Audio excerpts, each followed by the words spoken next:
Oh, okay. All right, what up, guys? We are live. So we got an epic part 2 to our previous debate, where it was me and Benedict Arnold, i.e. Austin Summers, Zen, and Andrew. Yeah, dude, I made the joke backstage. I thought we were live.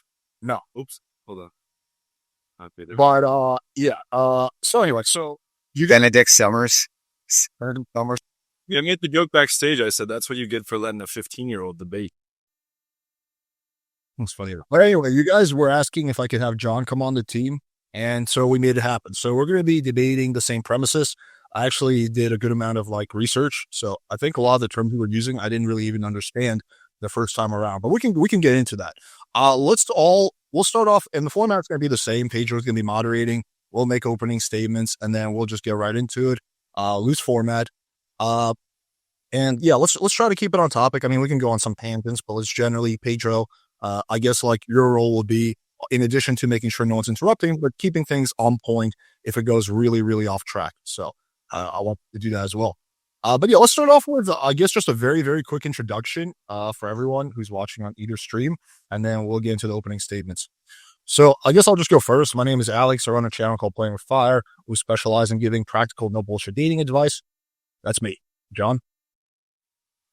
First off, I made 6 awesome jokes backstage. I thought we were live, so the wind is out of my sails. I run a channel, John Anthony Lifestyle. I was a philosophy major. I used to be in debate club and philosophy club, all that stuff. So I love this kind of stuff. Yeah, I'm Zen Shapiro. I am the right-wing in-house debater on the Crucible YouTube channel where we do debates, and we are live right now. I've got my own Twitter and YouTube channel as well, so you can find my exclusive content there. Just search up Zen Shapiro, and you should see it right there. I'm a paleoconservative Christian nationalist, and teaming up with BPF in opposition to the red pill pickup artist worldview here. So You forgot about zenfans.com. Tell the guys about that. that as well. Yeah, my name is Andrew Wilson. I'm the host of The Crucible. We do fantastic and phenomenal debates. Alex has been on our channel several times. We're always happy to have him. And we've always had a policy of reciprocating, going on other people's channel. Of course, if they come on ours, we're happy to be here. And we'd like to extend our gratitude for having us. Thank you, Alex. Yeah, it's a pleasure. Right. And my name's Pedro. Obviously, I'm going to be the moderator tonight. So who I really am and all my social media is of no serious concern tonight. If you see more involvement in me in this debate, it is primarily exactly what Alex said before. I'm just trying to keep the conversation on track and make sure nobody is talking over each other. Cool. Before we continue, I just want to mention something to those watching on the Crucible channel.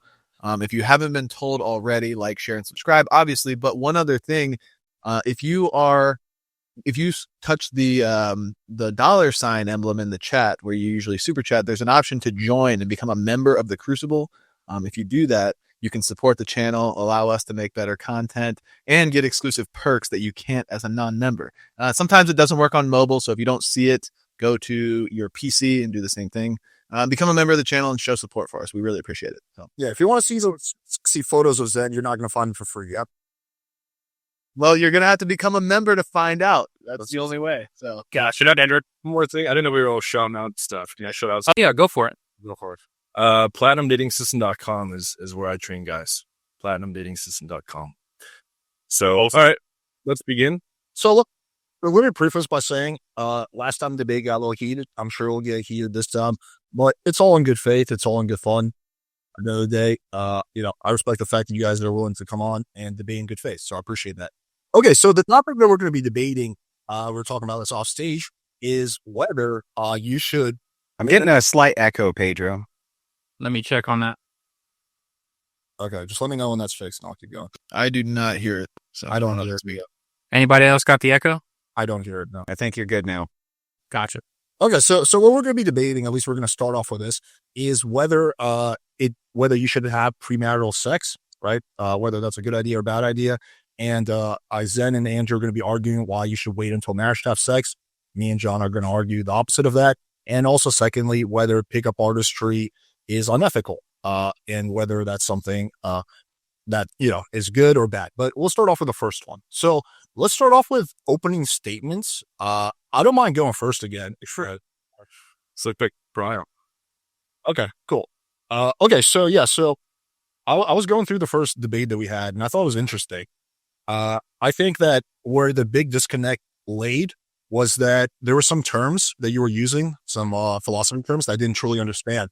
But now that I understand them, it helped me really make sense for what was going on and the disconnect we were having. So essentially, during the first debate, you had two arguments for why casual sex is bad. One is that it's inconsistent with my values. The problem with that is that you may massively strawman my philosophy and worldview as utilitarianism. I don't think you do it on purpose, but I think that's what happened. Because at the end of the day, I'm not utilitarian. I have personal values, and I think you should live by those personal values. I'm not all about just doing what's good for the collective. So hypothetically speaking, if someone was to say, Alex, if you rape a girl, but no one finds out, and that rape winds up benefiting the girl, would you be for it? A utilitarian would argue yes. I would say no. Or, for example, if I have a choice between a trolley hitting my girlfriend or killing 20 innocent people, I would have the trolley kill 20 innocent people. So I think what my philosophy is, I want to clarify this. I don't think you should do what's best for society, but what's best for yourself, as long as you're not directly harming others. So that debunks kind of the first argument that happened during the second one. Your second argument was religion. Which again, not to hope you don't take offense to this, but to anyone who's not religious, that's not a convincing argument. So I guess during this debate, I want to see if you can present a solid argument without straw manning my personal beliefs and not involving Jesus, why casual sex is bad. All right, John, you want to take it over from there? Okay, so just to be clear, the two arguments are no premarital sex. Oh, and what's the second one? The second is why there's pick of artistry, good or bad. Okay. So regarding the first one, I actually was raised very Catholic, so I was planning on waiting until marriage to have sex. And once I got to college, I realized that everyone was like a different religion, and it was only because their parents raised them that way in 95% of cases. And I was arguing, hey, this is why Catholicism is right. And they were saying, no, this is why this other system is right. And what I realized is that it was all a charade very quickly, and I easily could have been assigned one of those other ones and would be defending an alternative position. Some people try to reconcile that by saying that all things, they're all this part of a bigger system, or that's not true because they're threatening and offering different rewards and punishments. And so that kind of like started a lot of my doubting. And then I majored in philosophy and cognitive science and psychology and computer science and learned about how the brain works. And that got rid of the soul. It got rid of the idea of free will. It got rid of the idea of any kind of afterlife or real true purpose. And then I discovered Nietzsche and philosophy and found that my views very closely match his. So I kind of shifted my life path. Fast forward, I'm now tattooed. This means 500 girls each. So I just recently hit 1,500. But I love my life. I think it's much more satisfying than if I was put it in my room with a sign that said no girls allowed. I already made that joke backstage too. But to your point, also, it's not natural evolutionarily. So that's like our only purpose on earth is to reproduce. And monogamy is not natural either. That came about with the church and the state. There's no evidence for monogamy in humans if you study neuroscience or the anatomy of a human brain, or they found pieces that are related to monogamy. We don't have them. So, did I cover both of those? Or what was it? I'm trying to remember what the second one was. Well, this is just your opening statement, so you can talk about whatever you want. So I was about as religious as it gets. I was praying daily. I was going to church every week. I didn't miss a week of church for the first 18 years of my life. So, I've been on that side pretty hardcore, and I know a ton. I've read the Bible multiple times. I've spoken with lots of priests. It's probably the area that I devoted the most time to in my life besides learning dating, because when I first started doubting it, I was so terrified I would go to hell that I had to convince myself in whatever ways possible. And so now I have like hundreds of arguments against it. But yeah, I'll diverge from there. Thank you for that. All right, and we're going to move over to Zim. But just before we do that, ladies and gentlemen, I want to remind you, submit your questions to @thecrucible during the entirety of the debate, and I will field them at the end. Then take it over. Okay, so first of all, just want to point out a little bit of irony. with our friend John Anthony saying that it follows from the evolutionary worldview that we should be reproducing, but he has supposedly a 1,500 girl body count and probably far less children. I have a vasectomy. So Okay, yeah, has 1,500 body count of vasectomy, but believes in evolutionary worldview where we need to be reproducing. Just a little irony there. We can talk about that in the actual back and forth if we need. But to stay on topic, we already had our first couple rounds with Alex, BPF, and I did, and we've approached it from as many angles as we possibly can to show why, even by Alex's own metrics, the casual sex, promiscuous sex lifestyle, the pickup artist, the red pill doesn't really work for their metric of morality or really any metric of morality. Maybe John can bring us a new avenue to approach and show us why it does work, or show us why ours doesn't work in our worldview. But we generally, we can approach it from, could be, won't understand, and you haven't yet. So there's really no reason to do that. It's like going to China and trying to speak English when they're all fluent Chinese speakers. You have to speak it in their language. So we can explore your guys' metrics of morality, what is good, what is bad. Typically, if there's no starting point, no faith-based starting point, it's going to have to be outcomes-based in order to be coherent to whatever you're arguing. So we can show you why the promiscuous casual sex lifestyle doesn't work. By whatever means we need to do, we'll go there. But if I had to guess, I mean, since we've already tried that, all I can really gather, the fact that it didn't work, and since we've already tried it, all I can really gather is that what we are dealing with is two gentlemen that are exuding the behavior of sex addicts. And I'm not necessarily trying to insult you, but it's just what I'm observing. And when you have an addiction that is blinding your lens, where you cannot see anything beyond what you deem to be good for your desires, similar to any drug addict would have, it's going to be hard to be honest with yourself and see why you could be wrong, because you have to give up a lot of the pleasureful desires that are being fulfilled in your current lifestyle. So that's kind of, I think, the blockade we might be dealing with, and maybe why it hasn't been as productive the past couple times. But we're going to try again, and we're going to try a new angle, or we're going to try our best to make this one work. So with that being said, I'll kick it off. Well, one more thing. If we get to a point where we find that even by your own lights, what you guys advocate for, the lifestyles that you live, are immoral or are wrong, and let's say it's admittedly, what follows from that, I think, is that there's no valid reason to take someone serious that is admittedly immoral by their own metrics, by their own lights. So that would be a question that would have to be answered: is, if you're immoral and you know it, and you're acting immoral and you know it, why should anybody listen to anything you have to say? So that's it. All right. Thank you for that, Zen. And then we will lead off with Andrew. And then after that, the floor will be open.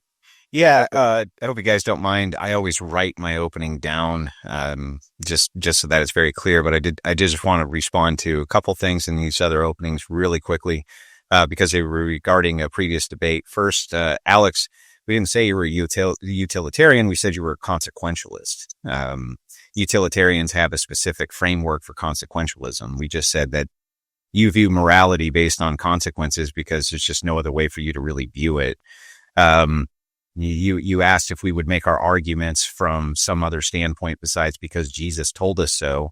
But that's a perfectly rational way to establish your ethical framework. So we don't really need to do that. But I will, just to kind of humor you.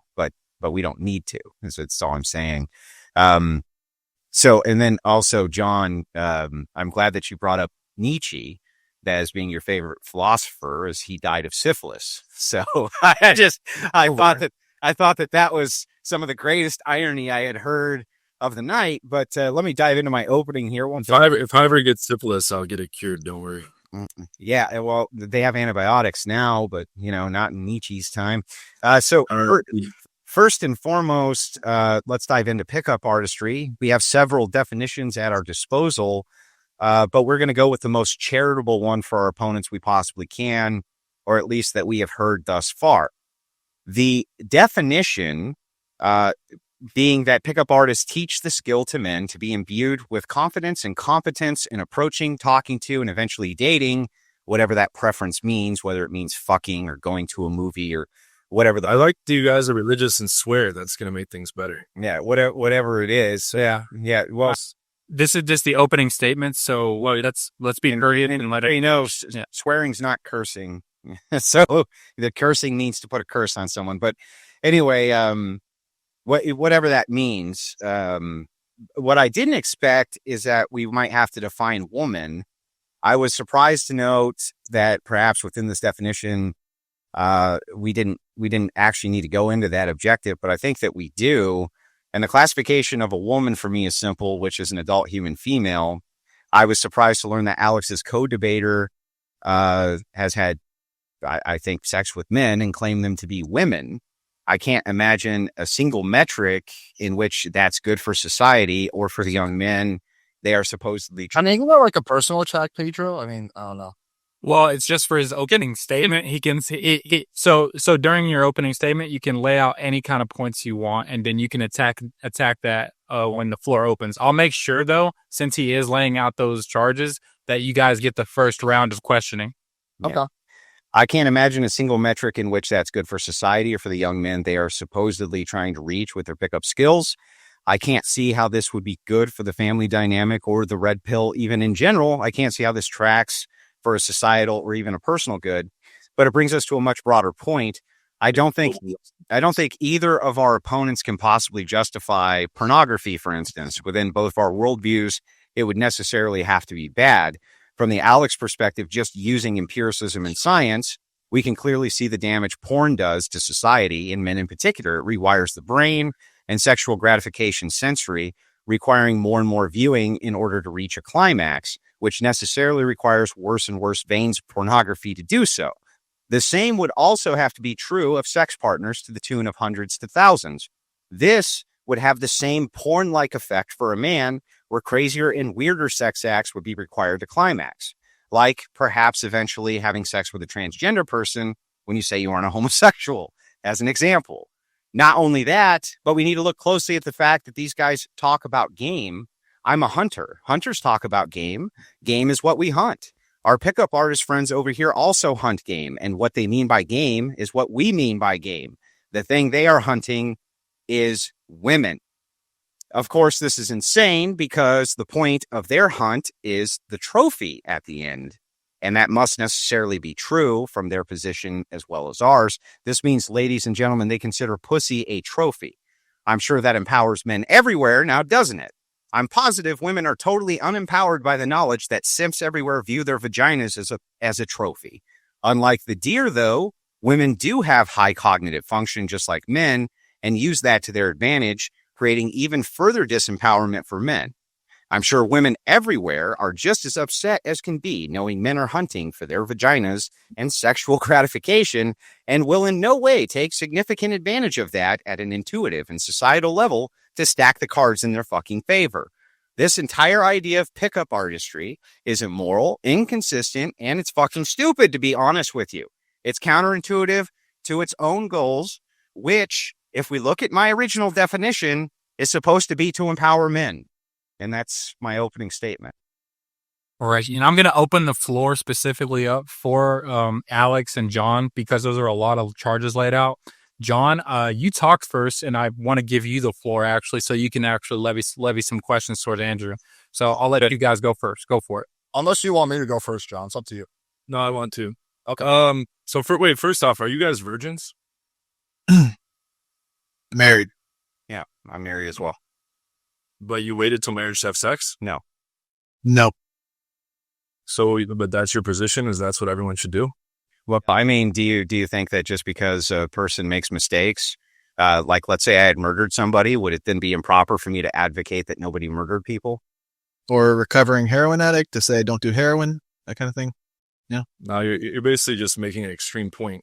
but I mean, that's not really relevant. What's extreme about it? I just want to point out the fact that you guys are defending a position that you're both hypocritical about to start. Well, how could we be hypocritical about it? We live the same values right now that we advocate for, saying that once upon a time, we did. You're being married, though. Yeah, but saying that because we acted. Not long girls, no. Wait, I'm sorry. Because saying that we acted out of turn at some point before we recovered from whatever that thing was. And so we advocate a worldview that's consistent with how we live our lifestyle and our value structure.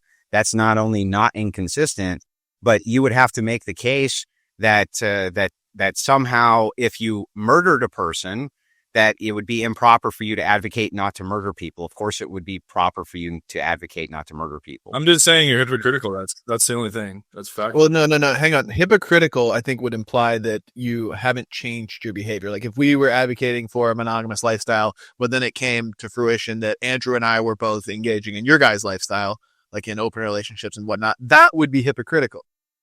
If I said real quick, if I said I'm a recovered heroin addict, but it turns out I've been doing it behind closed doors like for a long time, that would be hypocritical. But if you're not doing that behavior anymore, that's not hypocritical. That's just repenting. That's changing the behavior. Go ahead. Okay. So let's say that you were having my lifestyle, banging 1,500 girls, and then you changed last week and got married, and you're like, it's not hypocritical, we changed, but you lived your whole life fucking girls. So you're calling that like a mistake. No, that's a straw man. So if you were to say that you fucked 1,500 girls and then got married last week and then advocated that fucking the 1,500 girls was incorrect and then advocated for the married lifestyle based on the values that you currently hold, there would be no hypocrisy. Well, okay, sorry. I think you can it was quite convenient and that we're not hypocrites. Okay. No, I'm sorry. Well, hang on. What do you think hypocrite means? What do you think that means? I think that if you guys didn't wait till marriage, you don't know what it's like in the fucking pain that men are going through. I get clients like this all the time that are like, because I'd like to know what you think hypocrite means, though. We're not an example. Someone who's living a life different than what they're proclaiming, like the Russell Coaches. You were. But are we currently doing that? No, but in your examples, you're when addicts and surgery, giant strangers on a doubt. We can't currently be hypocrites. We could only be hypocrites. So you were hypocrites past. You were past hypocrites then. No, we weren't even past hypocrites. We would only be past hypocrites if in the past we were doing that while advocating against or. Don't you think it's more convenient that your value system just goes along with what you're doing? This is like a guy who's saying, yeah, it's pretty convenient. Yeah, that's what it's supposed to do. Feeling is so wrong. Wait, dude, but just for today, it's okay. And now, well, wait, hang on. Back up. Why would your values not change? And then you advocate for what the values are. That doesn't mean easy. The ethics is absolute. I think that it can be absolute depending on your worldview. Let me explain like this for you. You guys are married now, so you can get plenty of sex, assumingly from your wives, right? But so it's pretty easy for you guys to say now, well, you should wait until marriage, but you personally could not wait until marriage. So by what? Not that we could not, that we chose not to. We chose not to. But what right do you then tell other people that, well, you guys should wait? You guys should do. Well, again, I think the heroin addict is the perfect analogy where it's like somebody can be addicted to heroin for 20 years and then they stop for 1 year and they're like, they're back to their sober self and they can start advocating against heroin use. It doesn't make them a hypocrite. It's not convenient. It's not, you can't say, oh, it's convenient for you because you're sober now. It's like, no, I realized what I did was wrong. And now I'm advocating against what I was doing because it was no longer getting heroin, right? Versus you guys are still having sex from your wife. Okay, but wait a second. So John just says, well, wait, I just feel like we won the debate, but he defined hypocrite and then defined us as not being hypocrites. So how in the world could you say that you won? No, your definition of hypocrite. No, your definition is what we use. Will agreed. Told you that. Hang on, no, we all agree. Then you defined it. You defined it, and when you defined it, you said it's something who is it? No. Hang on. Wait, semantics are important when we're defining terms. I asked you for your definition of hypocrisy. You told me what it was. We agreed with that definition. And by that definition, you agreed we're not hypocrites. You won nothing. Don't use the definition of hypocrite. It's very convenient. Okay, fine. John, maybe John will revise his position. So maybe you guys are not hypocrites by that definition. I guess the point then he wants to make, I'm assuming, is that it's just very, very convenient for you now to be advocating against premarital sex now that you're married and having sex. Yeah, but convenient. What's the argument for convenience? What would that matter? Even if we did the most convenient thing on our own behalf for what we advocate, that's not an argument. So, gentlemen, here, let me intervene. This is where I need to intervene and pull it back, gentlemen. So, John, can you establish for the audience why, in this scenario, Zen and Andrew being hypocrites would discredit the worldview Because of that? That's our problem. first of all, I don't believe in ethics. Okay, I don't believe there's an absolute basis for ethics. Anyone that studies, evolutionary biology and all these different things, they're going to understand there's absolutely nothing. If we just come together, like look at Thomas Hobbes, right? You guys are familiar with Thomas Hobbes and the social contract? People were just killing each other. There was all kinds of nonsense happening, right? There was no law. And then they came together. Ethics came about from the church and from the state. So did monogamy. Okay, neither of those things are natural whatsoever. If you study modern neuroscience, they found that people are only monogamous if they have a certain thing in their brain. We don't have it. There's certain species of monkeys that have it. It's something that's forced by institutions. Okay, and that's where I take issue with it. I'm in agreement with some of your points regarding Pedro, I don't want to go. Yeah, we're working on it in the back. I'm working on it in the background, Zen. Go ahead. Keep going. Sorry about that, John. Finish your statement. Regarding Red Pill, I agree. I think Red Pill is trash. I've spoken out actively against it. And I'm not advocating that guys go fuck as many girls as they can. I want to make that clear. All I'm doing, like, think of it this way from my point of view. Just give it, I know you don't agree with it, but any guy that wants to talk to a female has a strategy. It's just normally a very bad strategy. So we're just equipping them with a better strategy so that they have better chances of getting a random stranger they walk up to, getting a date. They don't even need to sleep with the girls, but just having opportunities to get to know someone. There's better ways of carrying on interaction. There's better ways to text than others. There's better ways to run your date than others. And everyone has a strategy. So we're not doing anything different. I'm not advocating that guys go bang as many girls as they can and use women. All I'm doing is giving them better strategies so that they can have more dates and find a girl they click with, and then they can settle down in a relationship or a marriage, or they can go bang more girls, which I think is also fine. It's really up to them and what they want to do. But most guys are going to end up with an ugly wife if they don't develop some character and other things that come along with dating a lot of girls. So, You see the what of their wives, or is that? I'd like to respond. Well, I'd like to respond to you. I'll just add to that before they respond, or should...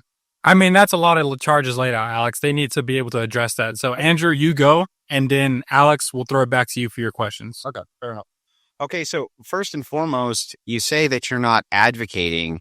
Yeah, like I said in the original definition, which it sounds like you agree with that I laid out, the most charitable one that we could come up with is that you're just equipping men with the tools in order to gain the confidence that they need to approach women. And then what they do with the tools from there is up to them. Would you agree that that's kind of what you're saying here? Okay, so you would agree that that definition essentially is correct, the charitable one that we're using to describe kind of your outlook on this. Yes.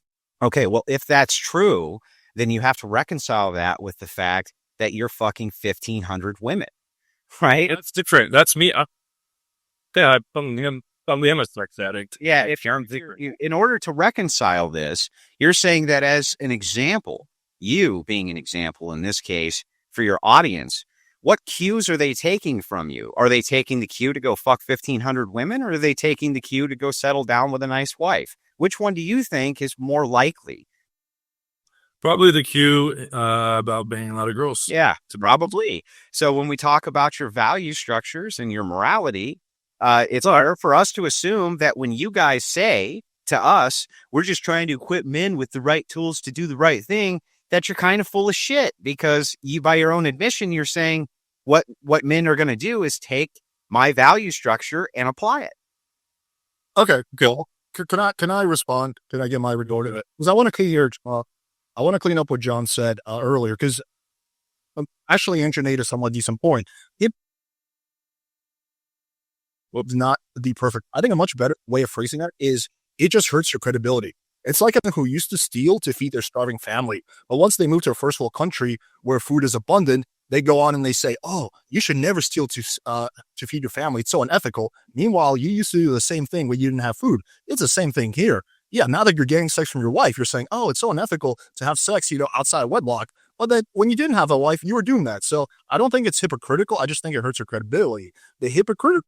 Alex, just to kind of throw a wrench in that, like, well, real quick, the analogy here that, like, if you just really, you're gonna gish gallop. I want to throw a wrench. And Zen, you have to let him finish. I think this is where you got to take notes. I will give it to you, Nick. Finish, Alex. I take massive amounts of notes. Let me finish this part. I'm almost done. The hypocritical part, I will actually point out the hypocritical part. The hypocritical part came in the first debate that I had with Andrew when he was accusing me of encouraging behavior that hurts health because admittedly, if you have a lot of casual sex, you can basically catch an STD. There's a small risk of that, and that hurts your health. The hypocritical part is while he's saying that, he's chain smoking cigarettes, which directly hurts his health. So that is the hypocritical part. That's a hypocritical component. The previous thing about you guys having sex before marriage, that just hurts your credibility. So let me tell you, like, if in regard to your first analogy about like living in a third world country where you had to steal food to survive, or just living poor where you had to steal food to survive, and then you acquire a solid grounding for your quality of life, and you don't need to steal anymore, and you say, "Oh, that's immoral." Well, to make this perfectly analogous, wouldn't it have to be the case that we were like incels? And I mean like the literal definition of incel, like involuntary celibate. Like we're celibate, but we aren't doing it intentionally. We just didn't have access to sex. Now we've got a wife where we do have access to sex, and we say that it's immoral. What if the two of us actually did have access to premarital sex and we were doing it, so it was available? It was available to do. So it's not like the food. It's not like your analogy with the food where it wasn't available. So if we actually have access to sex and we're not, and then we choose to go into a monogamous marriage, then we aren't doing it out of necessity because we already had access to the sex prior. We're not just doing it because it's so convenient and it makes us these moral grandstanders. We're doing it because we do truly believe that's what's right. We're not just hypocrites. But you didn't have access to your wife. That's the thing. You were that, so it is analogous because you did not have access to your wife because you weren't married yet. That's why you were having premarital sex. Well, But now that you're married, now you're saying you shouldn't do it. let's say You hurt the credibility. I just want to ask you this, okay? Because I need you to kind of understand this concept. I know that John does. He's got it down pat. But Okay. if your brother raped a girl, let's say, horribly, horrifically, and he went to prison for 10 years and he came out and he advocated that people no longer rape girls, would you call him a hypocrite? No, but I would say it hurts his credibility. Okay, why would it hurt his credibility? Wouldn't he have the most amount of credibility to tell you what you shouldn't do, considering that he did that Because thing? he's telling you not to do something, especially when he's morally grandstanding, something that he did. Well, wait. Wouldn't he have the most credibility, Alex, because he can draw the best comparison, having had both? For instance, we're on this panel, and we are both married. You are both not married. But all four of us have slept with women outside of wedlock. We have the experience of both to make the analogy between the two, so we can make a better determination for which is better. That's one. And two, can you explain to me how it is that he wouldn't have better experience, determinative experience, having done both of those things to be the kind of deal breaker there, to explain to people why this is bad, these are the results of it, this kind of thing. And you would say that he has no credibility, even though he himself experienced it, did it, this type of thing. You think that makes a lot of sense, Alex? It takes away from his credibility when he's advocating against something that he used to do. And also, I think the analogy isn't perfectly analogous because we're talking about sex right now. Well, almost no analogy is perfectly analogous, but it is analogous. It's barely because now you have access to sex through your wife, right? So now that you have access to, But did we have access to sex before our wives? not with your wife. But did we have access to sex before our wives?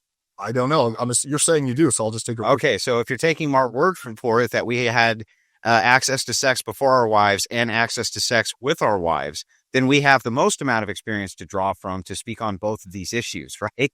Yeah, but it's also a major credibility issue because when you weren't married, No credibility issue. okay, well, if you let me finish, I'll explain. Before you were married, you were like, oh yeah, you were thinking, well, I guess there's nothing wrong with having premarital sex. Now that you get married and you have your wife's pussy to fall back on, and then you're saying, oh, well, people shouldn't have premarital sex when it was something that you were doing before you had access to your wife's pussy. It's just not, this isn't the right avenue to go down, dude. It's like, I mean, literally, you could do this with literally anything. You could say that like a 2-year-old doesn't have access to mathematics, but then when they turn old enough to, comprehend mathematics, now they're using it to their advantage. Oh, how convenient. They didn't have access to it before, but now they do. Like, I mean, you could literally apply that. You could apply what I just did with anything, and it would, it's Okay, let me try and do my job. Well, how's it not the same, John?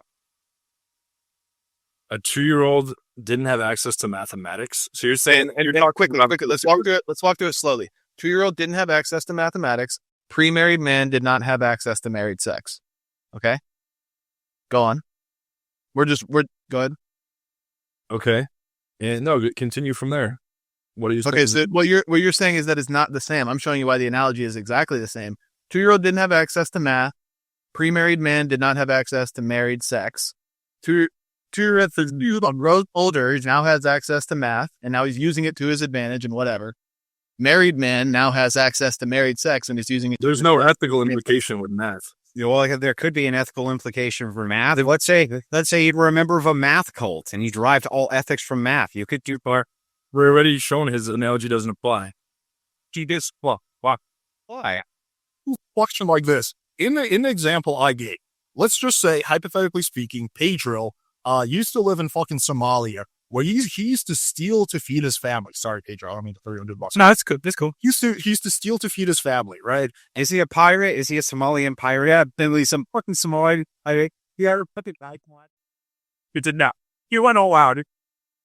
He was like Eric Cartman, right? Everybody's rich. Then he moves to America, and then he gets a job, and he has access to food. And then he's like, you know what, guys? I think stealing, even if it is to feed your starving family, is morally wrong, right? When you say that hurts his credibility because he used to do that same thing before he had access to the food, i.e. Raises his credibility. But before you guys go any further, Alex, I want to tell you right now, I am so much against the woke culture. I give you my black, I dealt it to you right now for the future to use in every other day. You have the black card, so use it at your disposal. Max the sucker out. Let's give him an M pass. Fair at all. Mine would do him there, but well, then you guys can pass it around amongst your friends. Go for it. I guess that's Somalia purely a random. Right, that's the joke though. But yeah, so no, he would have more credit. Pedro, real quick, they're saying you're muted on the Crucible, on the Crucible stream. You are muted. Yeah. So you think that would give Pedro more credibility that even though he used to steal when it was necessary to feed his family, now that he has food that he doesn't steal, you think that would give him more? Well, I'll explain to you how, maybe in an easier way. Okay, so let's say you have somebody who was in prison and then they got out of prison and they advocate that being out of prison is far better than being in prison. Why do they have credibility to make that claim, Alex? Not the same, dude. Yeah. Alex, why do they have credibility to make that claim? You're talking about something that's no longer the case. Alex, why do they have credibility to utter our claim to Alex? You Alex, that they have credibility to make my fight. Why, if you were a monk and you were no longer having Alex, why would they have credibility to make that claim? The analogy doesn't make sense. It's a leading name. What's good? Then just answer the question. If it doesn't make sense, if it doesn't, the analogy. Hang on. If the analogy makes no sense, then just answer the question, and then it should be nonsensical. Let's find out if that's true. Alex, You can't answer that question because sure it. Huh? the logical fallacy. Massive logical fallacy. Let's see. If you were a monk now and you were having sex, The logical fallacy. still having. Okay, so that's not what super nerdy here, but like when you invoke a logical fallacy, you're gonna need to like point out precisely where it doesn't follow. What's the contradiction? he's telling you. You're comparing apples to oranges. Okay, well, hang on. Let me back up. I'm going to repeat the question. I just want you to give me the answer to it. Regardless, of where you think it'll go. Look, okay, so how about I unload it? Do you think a man who has been in prison, who leaves prison, and then advocates for freedom, That's wrong. Let's see, assertion proof of my. what do you think? Do you think means? Is that an assertion? Oh, you're going to talk about Descartes? Well, wait, is that what am I asserting? You're putting out something there that's wrong in the first place, and you're asking the audience to use deductive logic Yes, to show that you're right about. What am I putting? That's wrong. We can follow this train of thought. I'm telling right now that if you're drawing the This is insane. Look, the reason you know that a person, the reason. I'll show you what you're doing. Santa Claus and Jesus are the same. Do you think Santa Claus is real? Do you think Santa Claus is real? Tell me. Answer the question. Do you think I don't think Santa Claus is real. Okay. And then the audience is going to take away, okay, then Jesus isn't real either because he said Santa Claus is. Well, we would just The thing is, you did load a question to be like, if I asked you, John, how long have you been gay? That's a loaded question because in the yes/no dichotomy, no matter which way you answer, it'd be incorrect. I have not asked yes/no. I have not asked a yes/no question. I simply asked. That's what need to be. I simply Repeat your wrong assumption. John, let me repeat the question. And I need you to tell me exactly. It's wrong. Just prove you're wrong. It's going to. Then let me ask it, John. To the audience, there's something called deduction. Are you going to let me I add? got a false assumption. And then he's saying it's like Jesus existing. There's another false assumption. Zero equivalence for that.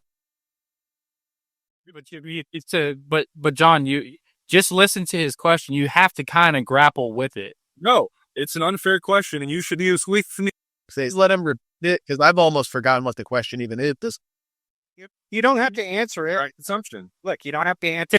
Well, Andrew, he does not want to answer the question. He doesn't we have have to. or I still want to assert my question back to Alex. Okay. Alex, if a man was in prison and after he gets out of prison, he advocates that freedom and being out of prison is better than being in prison. Do you think? Pedro, hold on. I have to step in. This is an unfair thing. The audience doesn't understand.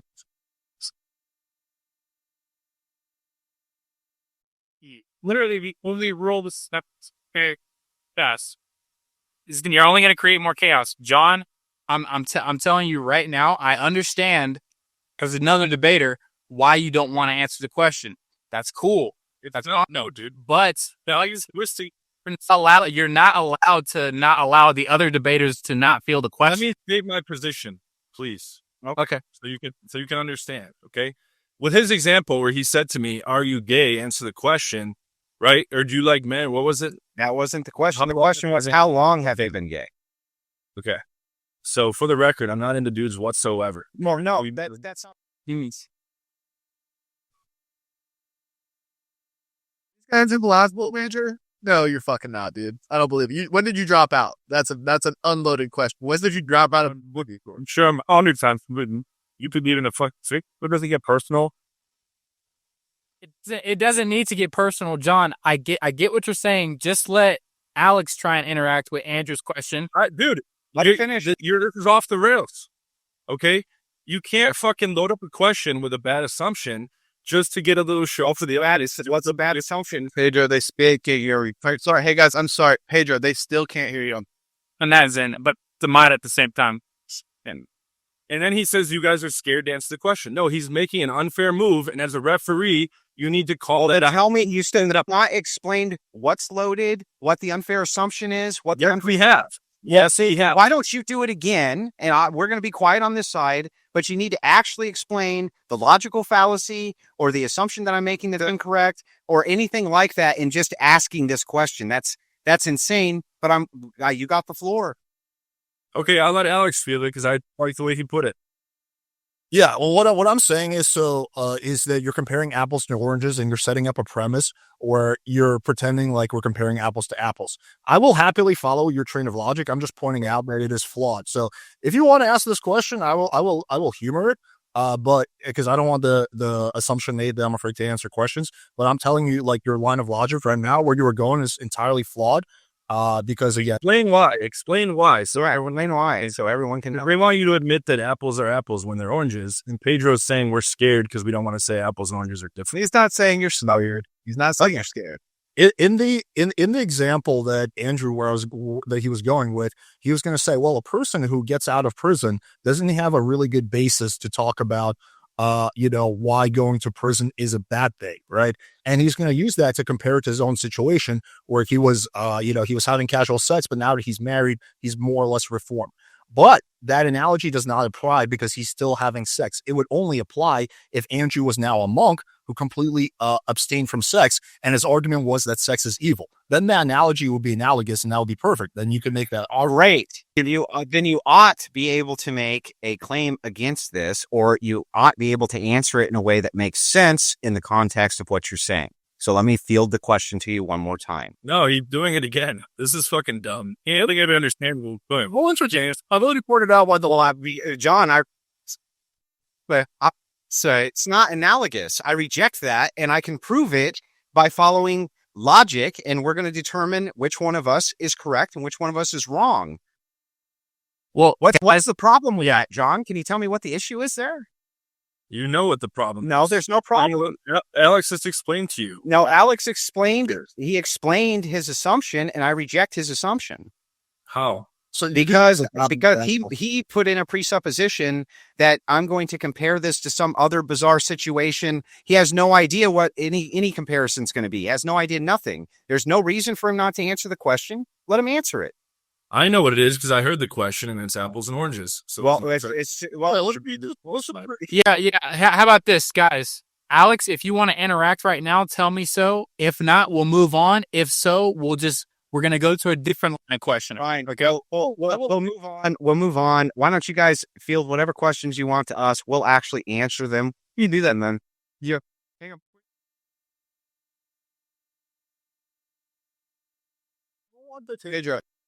Pedro, unmute. Hang on. I just want to tell Pedro, unmute yourself, mute yourself on the Crucible stream and then send all your audio through here. And that way, when you're sharing the audio, it'll just feed through the Crucible. But mute yourself on the Crucible stream. Gotcha. Good to go. Okay, so yeah, I don't want to set the precedent that we're not answering questions. That's not what it is, dude. You know that's not what it is. He's scared more.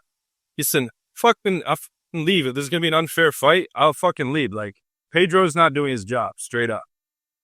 But I think it's like, well, Alex, I gotta say right now, I'm not Captain Save-A-Ho, so if he wants to leave, he can leave. But different line, we can move to a different line if we want. Yeah, but I'm not. Dude, and we're not scared to answer his bullshit line of questioning. Okay, no one said you were scared, John. Yeah, no. Look, let's just get so patient. He said, "We'll start dance." Alex, really quick, even as a fellow debater, John, I know what you're saying. I understand what you're saying.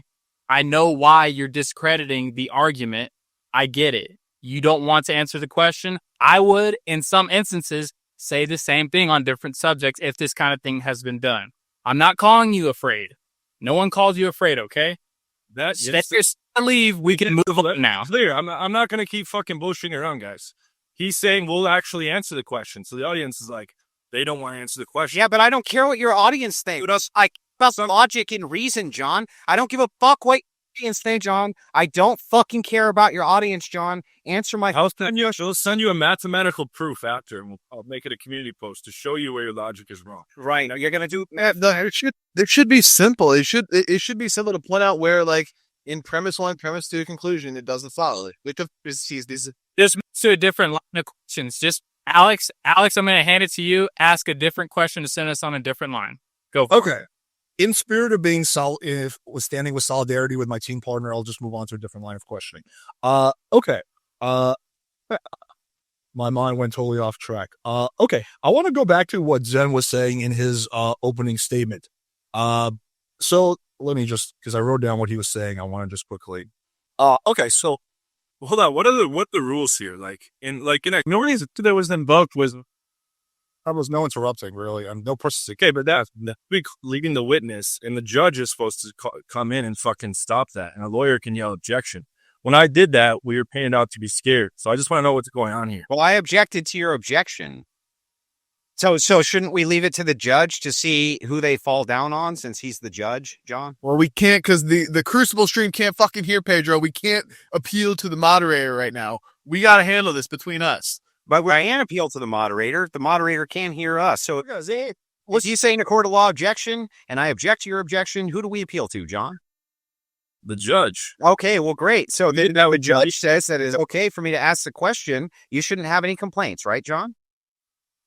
You're doing it again. Pedro, I know he.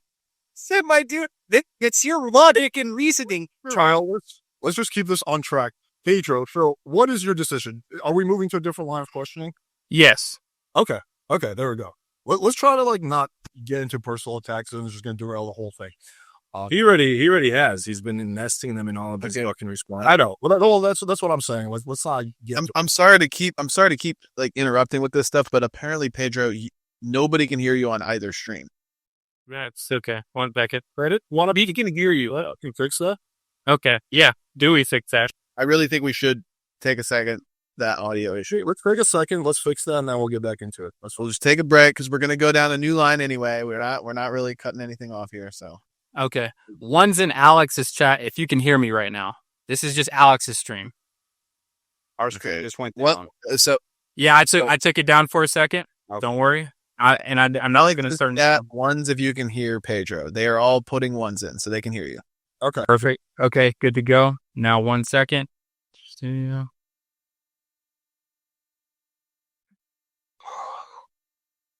Okay, so it's good on Alex's stream. On the plus side, we have 370 live viewers. So, Yeah, we're chilling. Everybody hit the like button. yeah.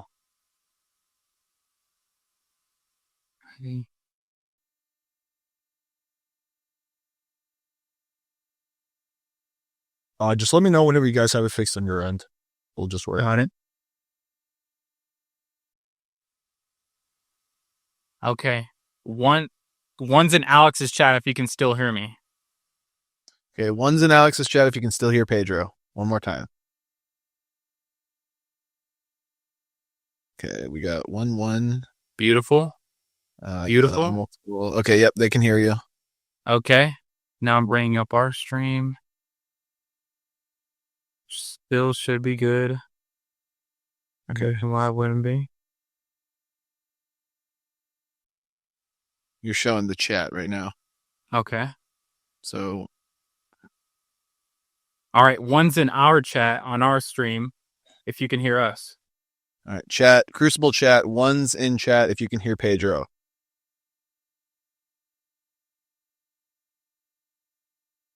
Still says muted. Got 0. Got 0, 0, 0. Just move them over to Alex's chat.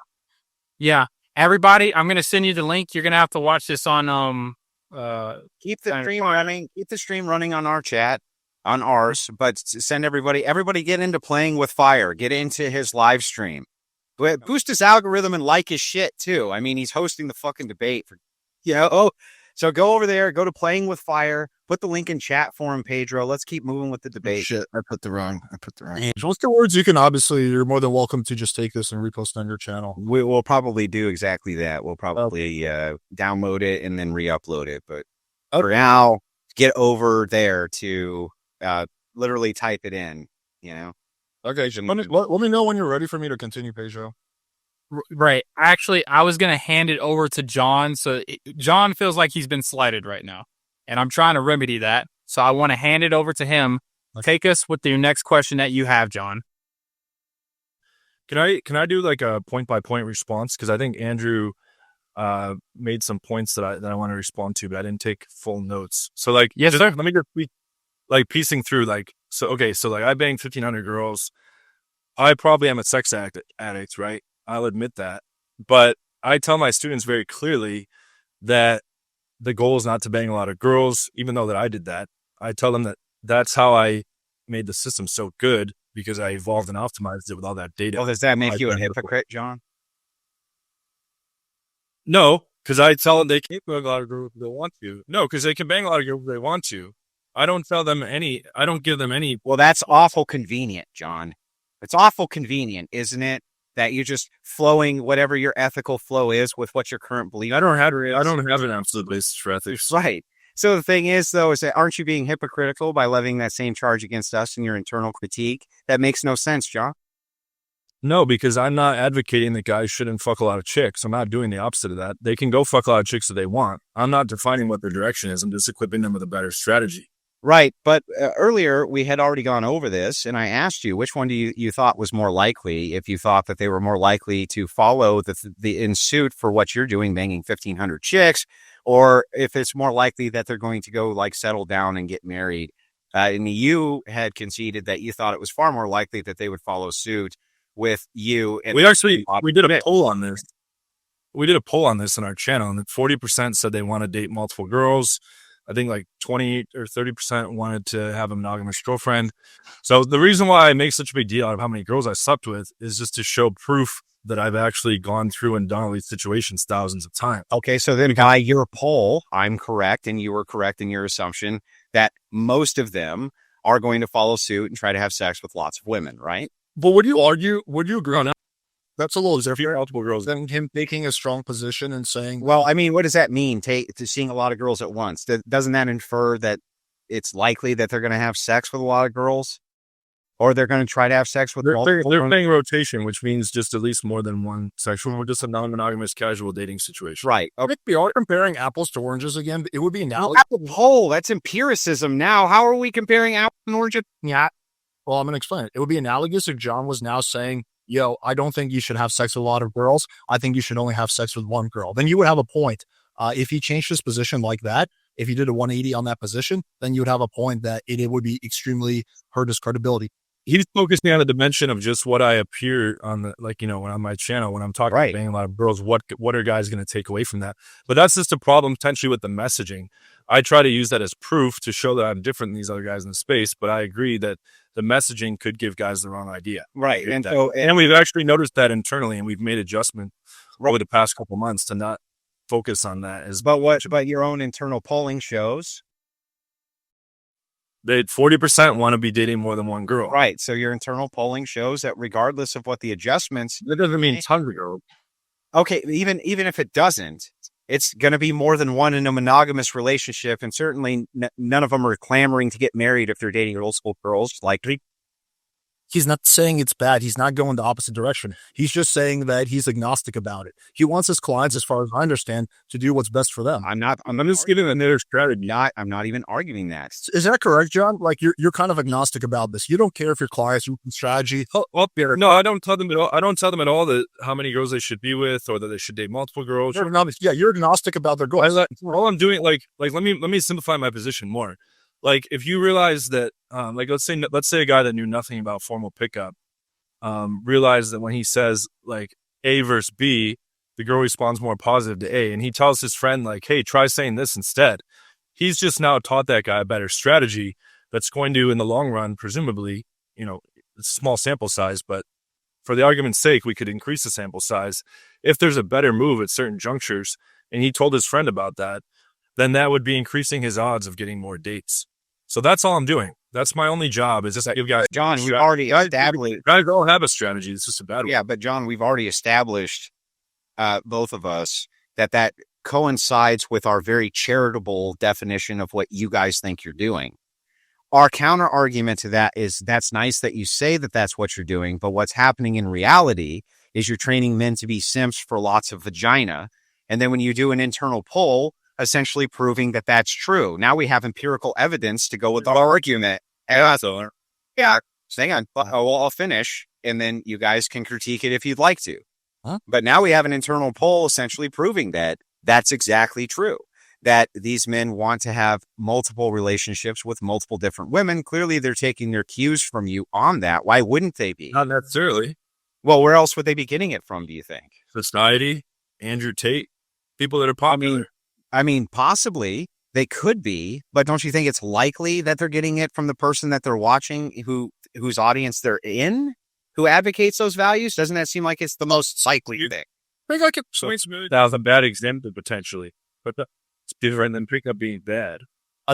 Simplify this by just asking John a simple question. John, do you, and what's your answer to this? Do you think it's bad if some of your clients use your content or my content to have multiple girlfriends, or are you agnostic about it? Okay, Agnostic. there we go. And we've simplified this. So again, this goes back to what I was saying earlier. We're comparing apples to oranges. John is saying that I'm going to simplify this very simply. John is saying he doesn't really care if people use his content to get a wife, to get several girlfriends, to have a lot of casual sex. He's agnostic on this issue, which is not the same as you guys, because you're not agnostic on people having premarital sex. You're actively saying that it's a bad thing. Are you following my logic? Sure. Keep going. No, that's the point I'm trying to make. So I'm just It literally has pointing out to you that this analogy where you said, well, isn't it a little convenient for you? Like you're basically taking our logic and trying to flip it on John, but it doesn't apply because it's not the same thing. No, it still does apply, and your point has no merit as to where this argument is going. So, Well, okay, go ahead. Well, I just want to make clarification. I think we're talking two different things. I agree with his point that I'm potentially setting a bad example, but I thought we were discussing pickup and strategy as a thing on its own, apart from any creator. well, we are. So there's multiple points which I put in my opening, and I'll gladly bring those points up and we can address them one at a time. The first one is, John, I do have to ask this directly because it is pertinent to this debate. This is not an ad hom, but I do want to know the answer to it. Did you have sex with transsexual women? Yeah, I mentioned on my channel that I've been with 2 different transsexuals that didn't have, okay, first of all, they didn't have a dick, okay? They had estrogen put into their body. And I read in a lot of neuroscience books that a lot of people can't fucking get it. To me, it looks like a duck, quacks like a duck, it's a duck, okay? I'm not at all, like, for the record, people try to make fun of this.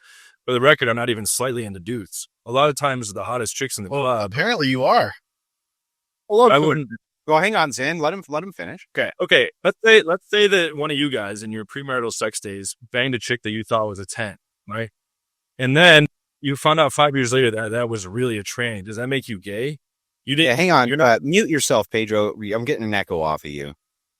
Got it. 1 second. If you hooked up with someone that looks like a hot female, like a 9 or a 10 out of 10, and then 5 years later you found out that was a transsexual, that doesn't make you gay. It doesn't make you gay even if you knew. Okay. Well, let's just say that we grant you that that's true. And by the way, we're still getting an echo somewhere, but let's just say we grant you that that's true. There it is. It's gone. Let's just say that we grant you that that's true. Don't you think there's a distinction to be made if you know that they are biologically a male? Don't you think that there's a huge distinction there, John? No, because as I said in my neuroscience books, like the sexual part of a transsexual's brain is female in a lot of these cases, and they get estrogen pumped in. Okay, hang on, fair enough. And then burgers, that's a female to me. But then wait, John, back to your point. Then why did you present this as if you found out 10 years later and you didn't know at the time?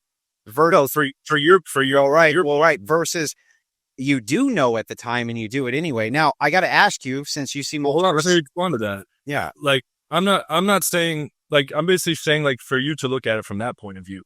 Like, if you bang, let's say it's hypothetically possible that you could have hooked up with a transsexual and you didn't know it, or it could have happened to anyone, right? It could happen to someone. And then they find out later that it was really a guy. Okay, but there's no knowledge there. Gay or into men. Yeah, but there's no knowledge there. But my point is that it has all the characteristics of a female. But wait, even if it did, like, let's say for a second, let's say someone that looks very pretty with, say, yes, with no dick, with estrogen. John, there's a huge distinction here. Let's say that I took a ton of magic mushrooms and suddenly I saw a man as being a beautiful woman. Not the same. But let's just say I did, because I was not at all the same. I'm not ever going to be allowed to ask a fucking question that doesn't answer all of your. Are you ever going to let you do that? Yeah, guys, I think it's fair. I've allowed you, Alex, and John to field a lot of questions, right? I think it is fair for Andrew to get some question in now. You just can't take global another fucking line. I'll just work completely in your framework then. There's no intent, John. No, the distinction is intent. So I have to ask you, you had knowledge that these were biological males. Now, you love science. You said that science is something that you're into, especially neuroscience. Doesn't matter if brain scans say that their gender is female. What is their biological sex, John? Again, it's not, you're asking a leading question. That's how all of your arguments are based. Now I see why people will lose debates against you guys. What? Let me unpack that. Let me unpack that. What's their biological sex, John? Let me unpack that. A transvestite female looks far different from a male. okay? A male that looks like a male. Sure. You're saying they're the same because they share the same chromosome. They're not the same. They're totally different. Well, wait a second. I didn't say anything about them sharing the same chromosome, so therefore they were the same. That would be that would be an XXXY distinction. I'm asking them. Wait. Biological. Hey, I'm sorry. I'm so sorry to interrupt. I'm so sorry, but I just got it working, I think, on the Crucible. Can you guys still in the Crucible chat confirm that we have audio on our end? People are saying that audio is back. So everybody that went over to Alex's channel, we would like to gracefully direct you back. Oh, his channel, but It's correct. Now, Zen, stop. This the argument, John, there is no fucking way that you could ever say that it's a leading question for me to ask you biologically what these people were. What were they biologically, John? How? Because you're going to say that it's named by biological sex, therefore there's in real life, but they're totally different. Are they the same via biological sex? Pedro, can we have Andrew just quickly clarify what the purpose of this line of questioning is? Because the purpose of the Sets up every argument this way. the only purpose, if I'm being honest, just to make John look bad. Oh, no, well, Okay, well then, Dude, I don't have any. I heard what you're saying. Wait, John, pause. John, just pause for a second. So, Alex may be correct. Andrew, can you give us the end to the line of this framework? well, Take us to the end. first of all, I'll walk you through everything. First of all, even if the whole purpose of it intently was just to make John look bad, who gives a shit? It's an argument. That's one. Dude, hang on. So I have no problem discussing. Even if this was, I mean, even if that was the whole point, Alex, it's an argument. It doesn't matter. Two, the distinction here is to say to John, if you're advocating pickup artistry for men going after women, right? But then you associate biological men as women, then I'm going to associate your pickup artistry as being slightly different than what you're saying it is. If you associate men who just dress like women who've had bottom surgery or men who've had bottom surgery and putting on a wig as then being women, now we have an entirely new category and distinction for this value structure you're advocating for. This is very problematic for me, and I don't understand it. And you further qualify this by saying, look, my definition of homosexual is same-sex activity. That's the definition you'll find scientifically as well, everywhere. So I have to ask you why this is a straw man or why it's bad to say what is intersex. Yeah. Well, really quick, I got just Alex. Alex, did that explain or clarify? It's not just a methodology to make John look bad. It is a legitimate attack for the moral system. Well, I personally think this is completely off topic for the. Let me respond. Let me just. I'll let Don respond. So okay, so I'm not at all into guys that look like guys. Okay, and I'm not even that into fucking transsexuals. Most guys that I know that have banged multiple hundred girls have fucked a tranny one or two. Okay, it's a lot of them have done it. That none of them are actually into guys at all. Okay, nor are they gay. It doesn't matter if you say the definition is biologically. Here's the problem with your argument.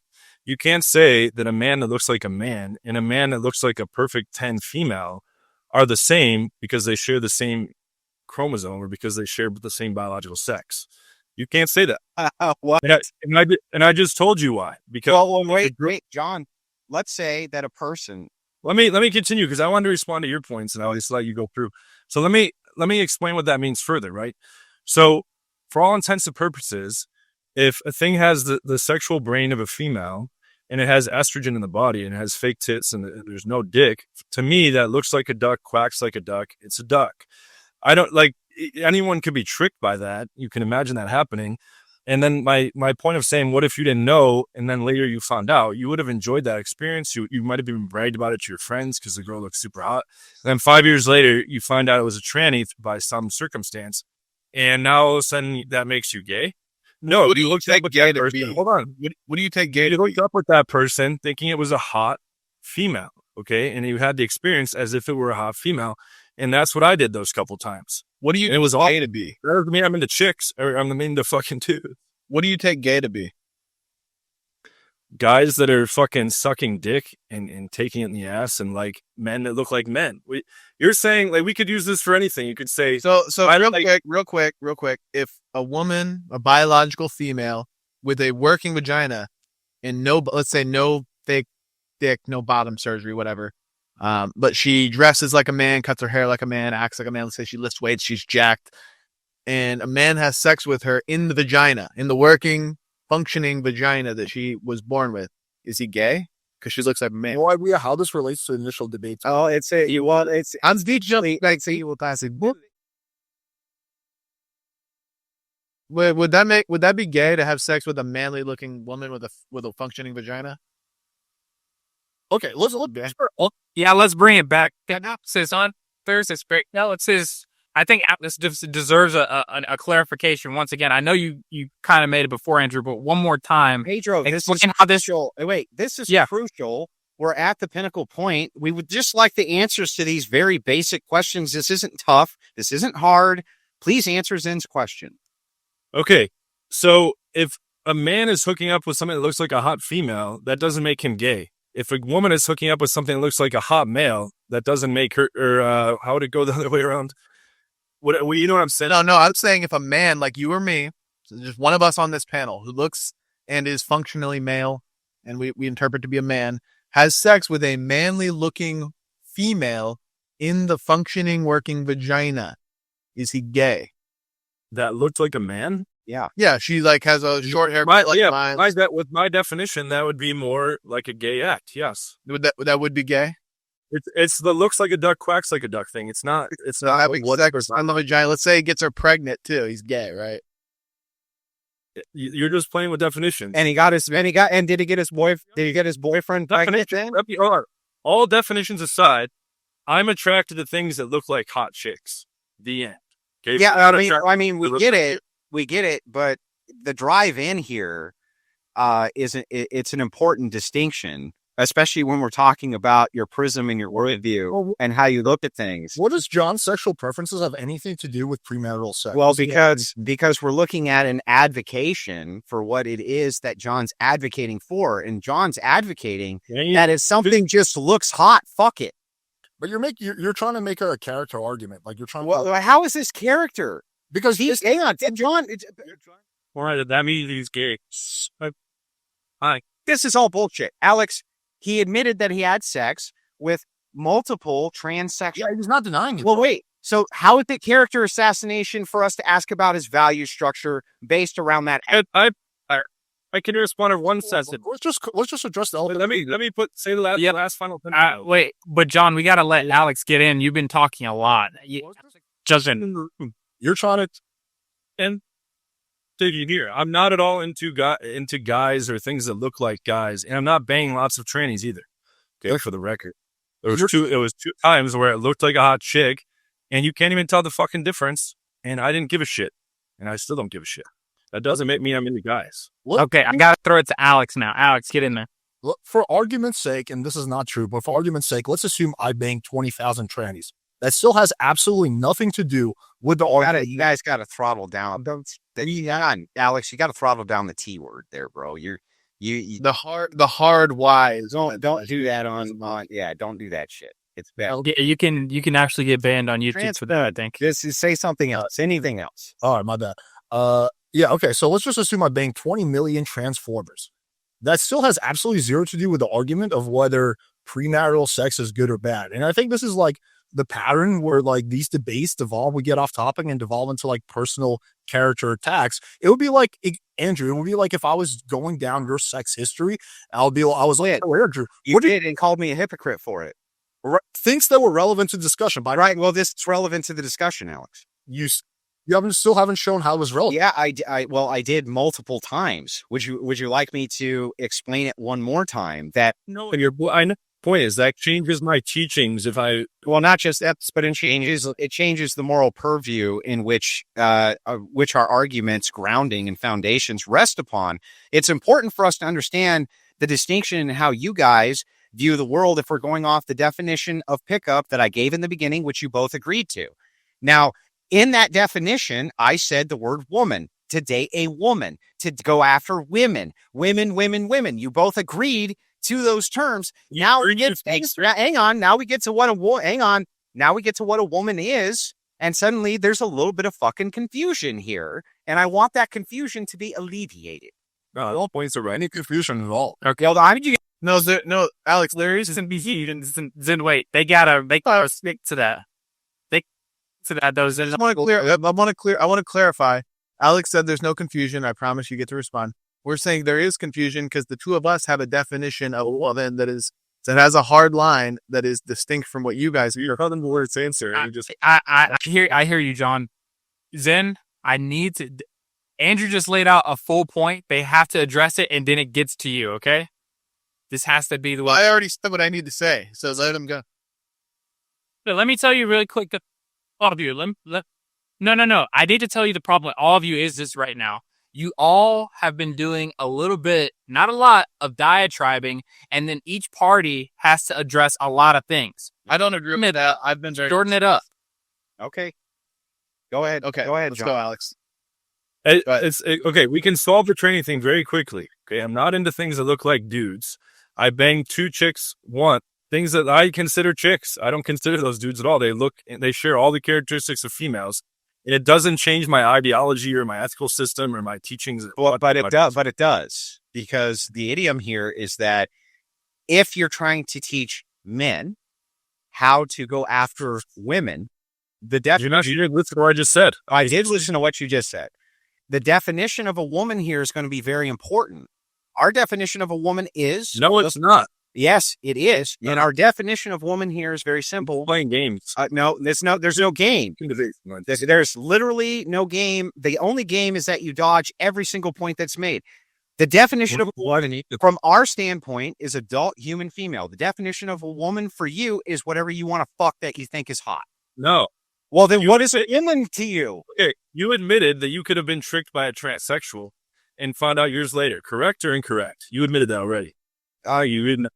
We can engage that in the realm of logical possibility, I suppose. Okay. So since you can bang something, but you went in there banging it because you're attracted to hot females, I presume, and not men with dicks, right? I don't know. I have no idea what the presumption I'm asking you. I have no idea. I've never had sex with a transsexual. No, I'm saying, are you attracted to women or to men? Things that look like that. Yeah, to biological feet. Something attracted to things that look like hot chicks and share all the characteristics of hot chicks. The end. Okay? Yeah, but wait, that's subjective, and it's not a definition of a woman. Yeah, you're creating an infinite regress. Why do we need to define So otherwise, you're creating a logical fallacy. Something you're creating a logical fallacy After he finishes. of an infinite regress. You're just saying a woman is a woman is a woman is a woman is a woman is a woman is a woman. John, I need you to hang on, just specifically, John, what is a woman? This is ad hoc and irrelevant. That's not. Is a woman Wait, hand the question over if you want to Alex. Alex, you can answer it or engage with something else. What is the setup? What's a woman? Is this? You set it. Stop spinning. You set up your line of questioning to deliver your point. Give Alex the floor, guys. Zen, you're next. You're next, Zen. I'm like the battered little child. No, I get no speaking time. Okay. Even though it's my stream. Okay. This is the problem. This debate is rapidly devolving into going something completely off tangent. John is not teaching that you should fuck trans, whatever. How do you know? How do you know unless we know what he thinks a woman is? Because Alex familiar with this content. He's just saying, but wait. See, dude, Pedro, can you please? A little. Yeah. Okay. He's not saying that you should go out and fuck with things that look like girls. He's saying go out and fuck girls. He's just saying for himself, he is cool with fucking something that looks like a hot girl. Great. He's people out and girls. So I'm still not saying that you're not okay with that. Okay, that's cool. You guys are both entitled to your personal preferences. It is totally off topic to this debate. We're talking about premarital sex, what John's preferences are. If I was into fucking big black fucking old ladies, it would still be irrelevant to the topic of this debate as long as I'm not advocating that you fuck old ladies. Alex, before I respond, you're done? So I can engage with. Okay, so yes, it would if what you're doing is saying I'm teaching men to go after young hot women, and then all of your streams are about going after like old black ugly shit. I don't know. Well, that would hang on, Alex. Not only would it still be relevant, but here you say John is teaching men how to pick up girls. Great. I accept that premise. So is it appropriate for me to ask John what a girl is or what a woman is? Okay. John says no. I say yes. Because here's why. John, before you go, Zen, if you're there, can you try and engage? Can you get in there? Because I've been trying to. I'm sorry, but just got time. Yeah, no, continue, guys, continue. I'll jump in. It's to you. Go for it. I'll answer Andrew's question. Okay, this is what he wants to happen. A definition of a woman means you have a male chromosome or a female chromosome. Therefore, I must have fucked two men, even though they look totally different from real men. Yes. Then that means that all my teachings are somehow obscured and invalidated. I think that's a terrible argument, and it's ad hoc, and it's irrelevant. I think we should move on. Okay, great. So if that's true, hang on. If that's true, and you think it's just ad hoc and it's irrelevant and it's nonsense, can you just tell me what a woman is, John? That's all I'm asking. You're doing the same thing again that you've been doing the whole debate. Asking you to define woman? I told you that I think a woman is something that looked like a woman. It could be tricked. And that's my definition. Well, then we have a problem. So when you say I teach men how to go get women, how to approach women, what you really mean is I teach men how to go and approach anybody that they want to have sex with, essentially, is what you're actually saying. No. Well then how can you get around that if your definition of a woman is just whatever you want to have sex with? You don't see how dumb this point is? Hopefully the audience can use half a brain here. I hope they can too. 2 girls out of 1,521, okay, had a male chromosome technically, but still looked like hot chicks, okay? What percentage is that? It's very low, but wouldn't that mean that the sexual activity that was being engaged was homosexual, same sex? We're giving this 5 more minutes, guys, and then we're going to have to move on to the next point. Like, why is that relevant? Like, this is just... I've already explained this 100 times. John says, I teach men to pick up women. I say, then what is a woman? John says, whatever you want to have sex with. That's the most relevant thing I could ever think of. Plans to this, Alex, this has no relevance at all to the discussion. You know it. This feels very relevant. Like, what if somebody took what the 5 of us on this panel interpret a dog to be and called that a woman? And then said, I'm advocating you have him like a woman. I just said looks exactly like a woman. In my example, that's a John. Listen. You said you're a philosophy major, so you understand the concept of begging the question, correct? Yeah, of course. Okay, so when you say I define a woman as something that looks like a woman, you're assuming the definition of woman without actually defining it. You're assuming your conclusion. I'm saying these definitions begging the question. I'm saying these definitions don't matter because I'm not telling guys to go after men that look like men. If you bang the trans, you're not defining either. You're not defining there or up. Okay, let's say I never banged a transvestite. I know how to answer this now. Let's say I never banged a transvestite. We found out 10 years later that I did by accident. Does that mean the past 10 years of my teachings now are invalidated because I thought I was just teaching women, but whoops. If you are not willing to denounce that, then it would be hypocritical. It would be invalid. Denounce what? Like I'll give you if it came to be that like I was married to what I thought was a woman, and I was engaging in sex with what I thought was a woman, but then it turns out it was a man after a few years or whatever by whatever means, doesn't matter. And then I said, "Oh shit, I'm having sex with a man. I'm not doing. I'd get divorced. I'd stop." How did you think it was? Then I just start to announce that it wouldn't invalidate my beliefs now. But if I found out I was married to a man and I continued being married and having sex with that man, then you would just call me gay. It's actually the definition of a man. To me, that's not a man. Well, right. So then I guess we have established that it's very important for you to tell us what a woman is, John. But he's already answered that question. Like, well, no, he hasn't, because if he did, we would be able to get the leaks of women. If he can miss him specifically. I must be gay. No, I'm not even saying that you're gay. I'm just asking you if a woman is. You think I like men? No, well, wait, John, calm down. You think I like? Listen. We think you've had sex with men. Yeah, you've had sex with biological men for sure.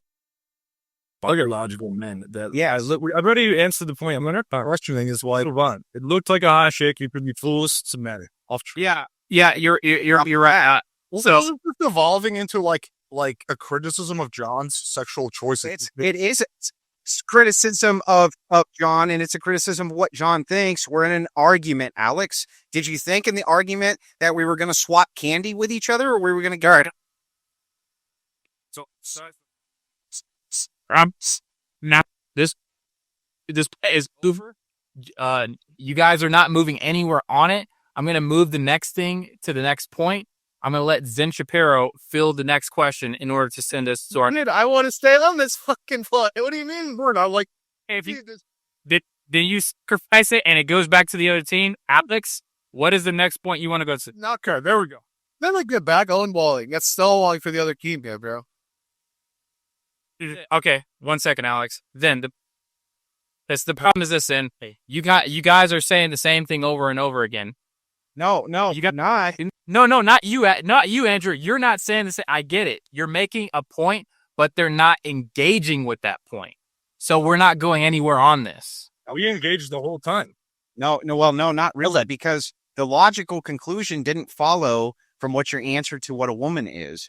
It's just more begging the question. It makes no sense. Yes, it's devolving into. But this is not a this is not a de-evolution. It gets right to the heart of what we're saying, Alex. I can literally play this game, and like it's not a game. It's down like your personal life, and be like, "Whoa, Andrew, are you Brought up my offer, Alex? You already brought up my personal sexual preferences in order to call me a hypocrite at the beginning of the debate. You have no ground to stand on for this. It was directly relevant to the Is this, Alex? And I've shown it. I'd already defended this 100 times.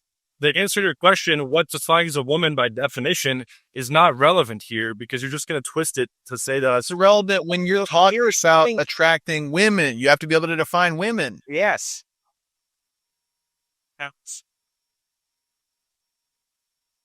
You're not going to move. Alex, I'm forcing you to field another question to bring us into the next area of this debate. I'm forcing you to do that. I'm asserting. This is your channel. My bad. That's rude. I would please like it if you filled another question to send us to the next point. Go. Well, I want to get back to the initial topic that we're supposed to discuss because we're an hour and a half in and we barely covered it. So I want to go back to that. So I want to go back to actually Zen's opening statement because I think now we're going to get into the actual debate. So I have an issue with what Zen said in his opening statement. He said he proved basically that, that having premarital sex was inconsistent with my value system. Well, that's not true because my value system was strawmanned. So I guess I'm wondering, will you acknowledge that in the previous debate, you kind of strawmanned my value system? Or did you explore that? So the reason I say that is because you claim not to be a consequentialist or that you don't reason things from an outcomes-based standard of morality. You say there's something other than, like you would say, even if it would save 10 million people, you wouldn't cheat on your girlfriend, whatever. Because that's against your values, but there's no way for you to actually assert your values or invoke them in a debate, because there's nothing grounding them. So I don't think I'm strawmanning you when I only appeal to consequences, because that's really the only thing you can invoke in a debate. That wouldn't just fall back to like, I have a mental state that says this is good. Like what, who cares? No, but the problem with that is I'm not a pure consequentialist. Like, for example, how do you ground the non-consequential aspect of your morality? Because it goes against my personal values. Which is what? Depends on which thing we're talking about. If we're saying, like, hypothetically speaking, if I could, R-word a girl and there would be no consequences and it actually set her on a positive personal development journey that significantly improved your life, would I think it was justified? The answer would still be no.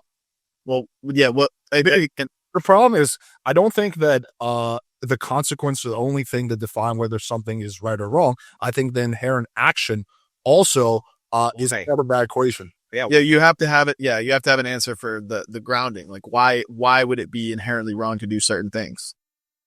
Because they're not in line with my value system. Right. Okay. So then we were correct.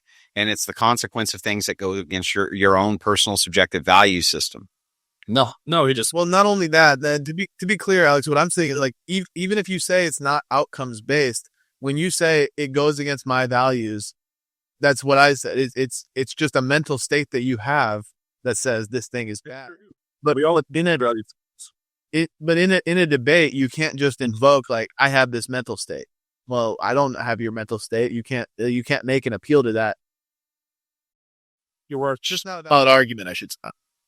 tell you where I stand on every single issue, but my value system is personal to me and my lived experiences. That's the problem. Your value system is the problem.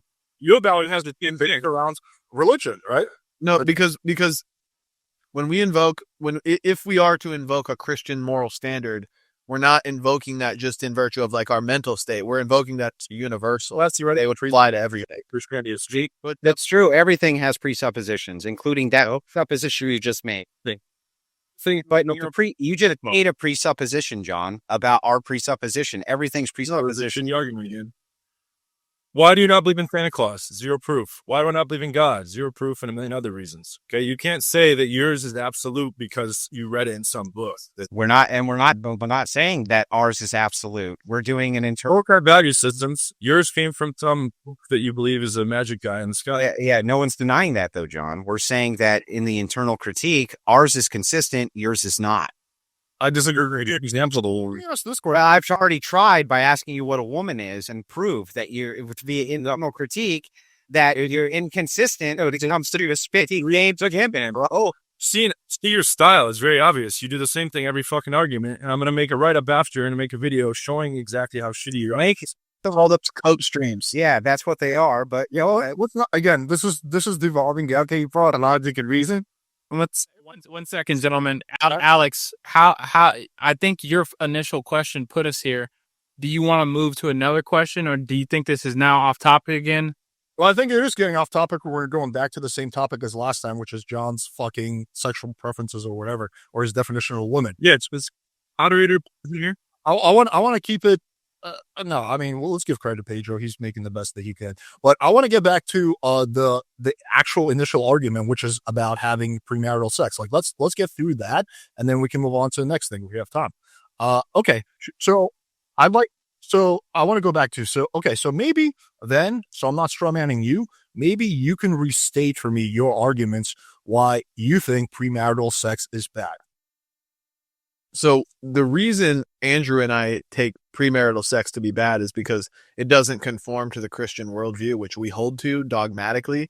Okay. But for the purpose of the debate, the two of us are willing to, again, like we did last time, enter into your worldview and determine that it's either good or bad by your metrics.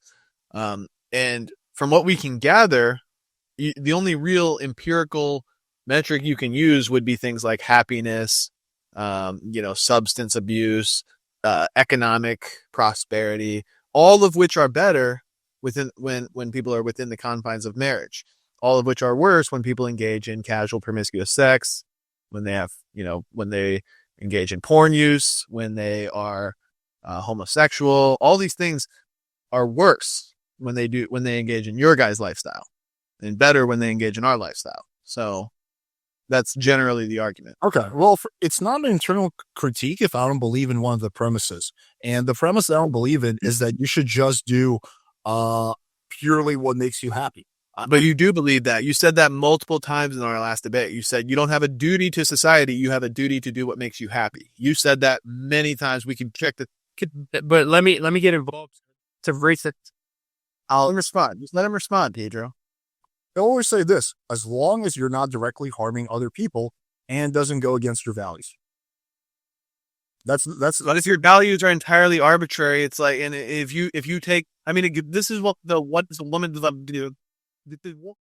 What if I take a different definition of what harm is, and I say that murdering or murdering or beating children to death is not considered harm in my worldview because I have a different definition. This is why definitions are important. That way we don't play a semantic. It's not just what values are arbitrary. My values are based on my I guess lived experiences and the things I can see and observe. Your values are based on a book, right? 2,000-year-old book. Yeah. Sure, it's still what it is. I'm just kind of. It's just tired. It's just a tired remark that we've heard 1,000 times. I mean, I don't understand. Personal and talking, dude. Would it be better if our values came from a 300-year-old book or a 200-year-old book, like Nietzsche, for instance? Wait, for Nietzsche, saying what? Don't your values come from Nietzsche? Mine don't. No, Wait, John's do. I create my own values, and you guys have it. He's just making what? From Nietzsche, you said. Right, they're granted from Nietzsche, and that's 100-year-old. No, I didn't say that. Okay, let's forget about Nietzsche. Why is it that when I base my values around things that I can see and observe, and your values are based on the Bible, why are mine arbitrary and yours are not? Okay, so again, are you trying to invoke that our worldview is arbitrary? Is that what you're trying to do? Yeah, both of No, arbitrary would imply, and correct me if I'm wrong, arbitrary would imply that it's just based on a personal whim. Like the entire standard, the entire basis for what you believe is based on personal whim, ultimately, right? No, let me respond. They just play fancy games here, man. Look at a kid with Santa Claus. I'm just trying to make sure we understand what the word arbitrary means. Is that what you mean? Arbitrary? For Santa Claus arbitrary? No, they're taught. You're talking. You research them because it came from a book. You accept the definition I just gave of arbitrary? John, your cock's back. Let me just answer their question. So just try to play games with every question. It's fine, but let me just answer this question. So I just looked up the Oxford definition of arbitrary, so let's just go off that. Based on a random choice or personal whim rather than any reason. Right? So I would based on random chance, whim, who cares? It's a wrong choice of word. Right. Yeah, maybe not the best word. However, I would argue the Bible is not based in reason. Okay, then argue it. Well, that's a whole separate claim. Yeah, let's first get common ground. No, wait. He said he would argue the Bible's not based in reason. Alex, then argue it.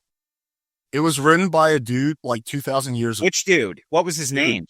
How's that relevant? Well, you said because you made the claim. But people, dude, there was many people that contributed to the Bible. So then it wasn't a dude. Then how many dudes? Yeah, like, what dude's irrelevant? We're questioning that. Awesome idea. Wait, you made the affirmative claim, and I just put it to the question, and now you're saying I'm derailing it. So what do you want us to do? Can we ever challenge a claim? What are we allowed to do? Physics, based on science and reason. I think it's based on reason, and I think that there's. It contradicts physics, guys. No, okay. Nobody's ever walked on water. No virgin's ever given birth. It's all nonsense. Do you think? Well, I mean, so how do you know nobody's ever walked on water? It defies the laws of physics. So no, that was part of the rail seat. They were just capitalizing on tectonic plates separating, and then they fucking. Can you give me? Wait, John. Can you do me a favor? Just like humor me. Close your eyes for a second, real quick. I'm serious. Close your eyes for a second. I'll do it first. No, go close ahead. your eyes.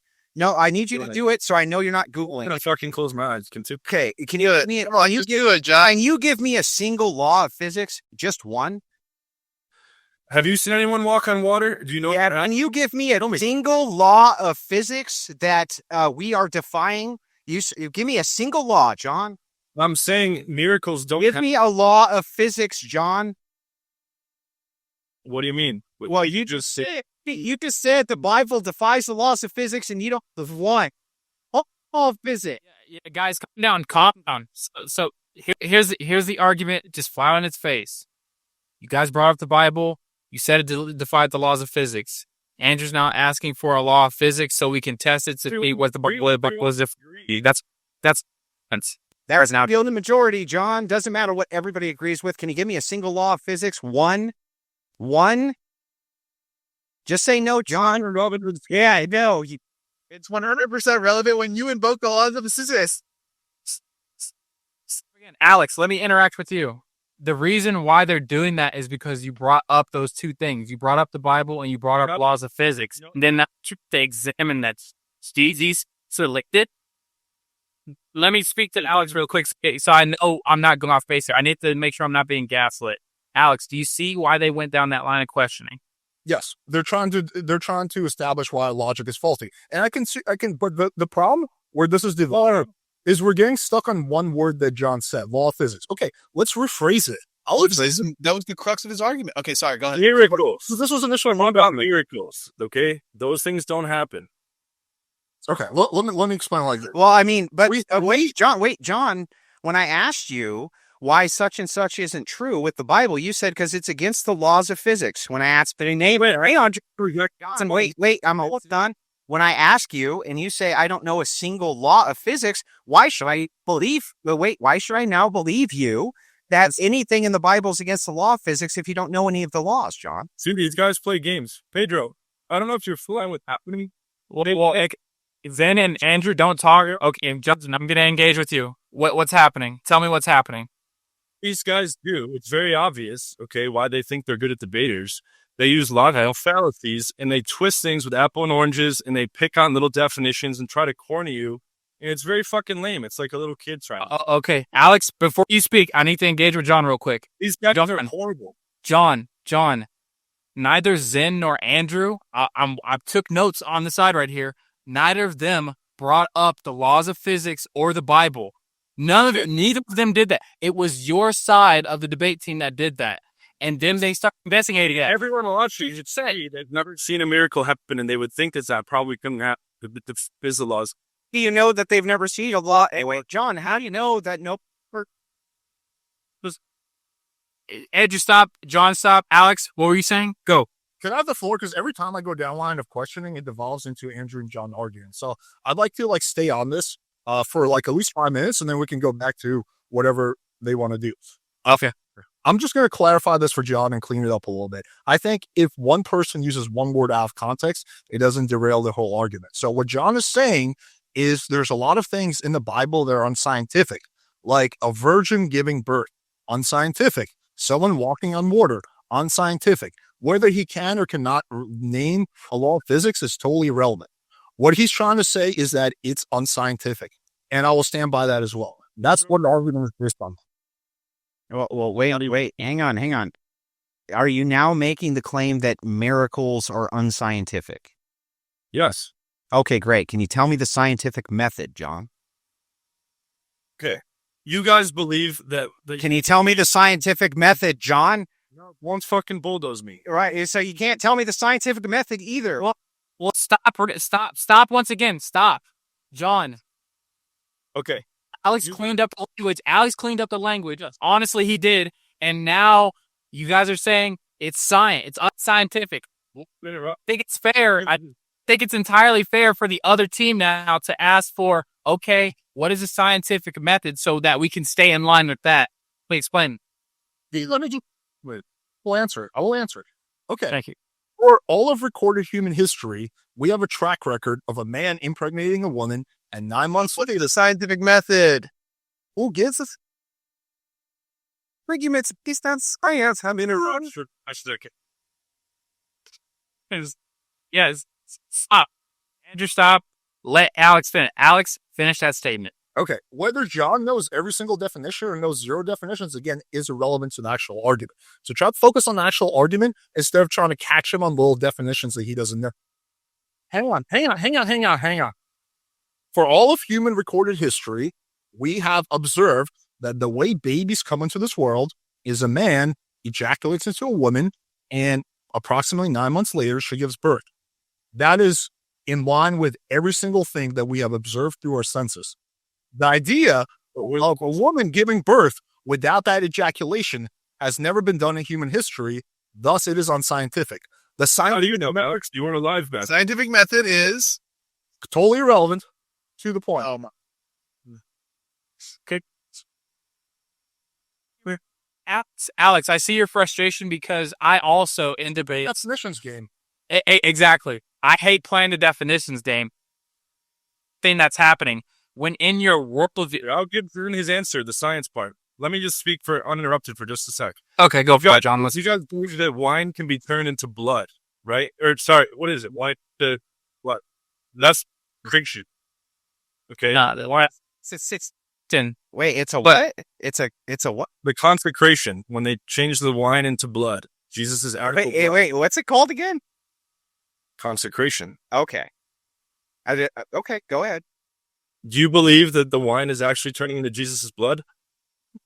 Yes, we do. Okay, so you can test scientifically for the presence of hemoglobin before and after in the wine. And everything we know about blood, there's no traces of anything related to blood whatsoever. It's still just wine.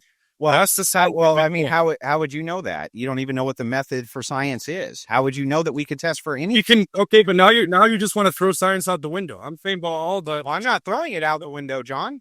Gentlemen, pause really quick. Just pause. Alex, let me show you something really quick. You need to examine this. And I swear to God, I'm not lying to you and I'm not trying to be biased at all. It's the truth. Okay. John, just tried to say that water into blood is called consecration, when in fact, in our worldview, the Christian worldview, it's called transubstantiation. That's the actual word for it. He just describes something where making the land where a church is built to be the land of God and where his people gather. That's consecration. So this is why. So really quick, this is why definitions matter, because honestly, as a debater, what John just said, if I were to look at the dictionary, that does not contort with actual reality. Understood the point. So this is why definitions matter. I'm just saying. I'm not saying the definitions don't matter, but I'm saying that John's recollection of definitions is not that important to this actual argument. Not relevant to the argument whatsoever. Because I'd say, in press, to see its button. Hang on. Let all go. I'm gonna make it some fine. I'd like to be able to speak.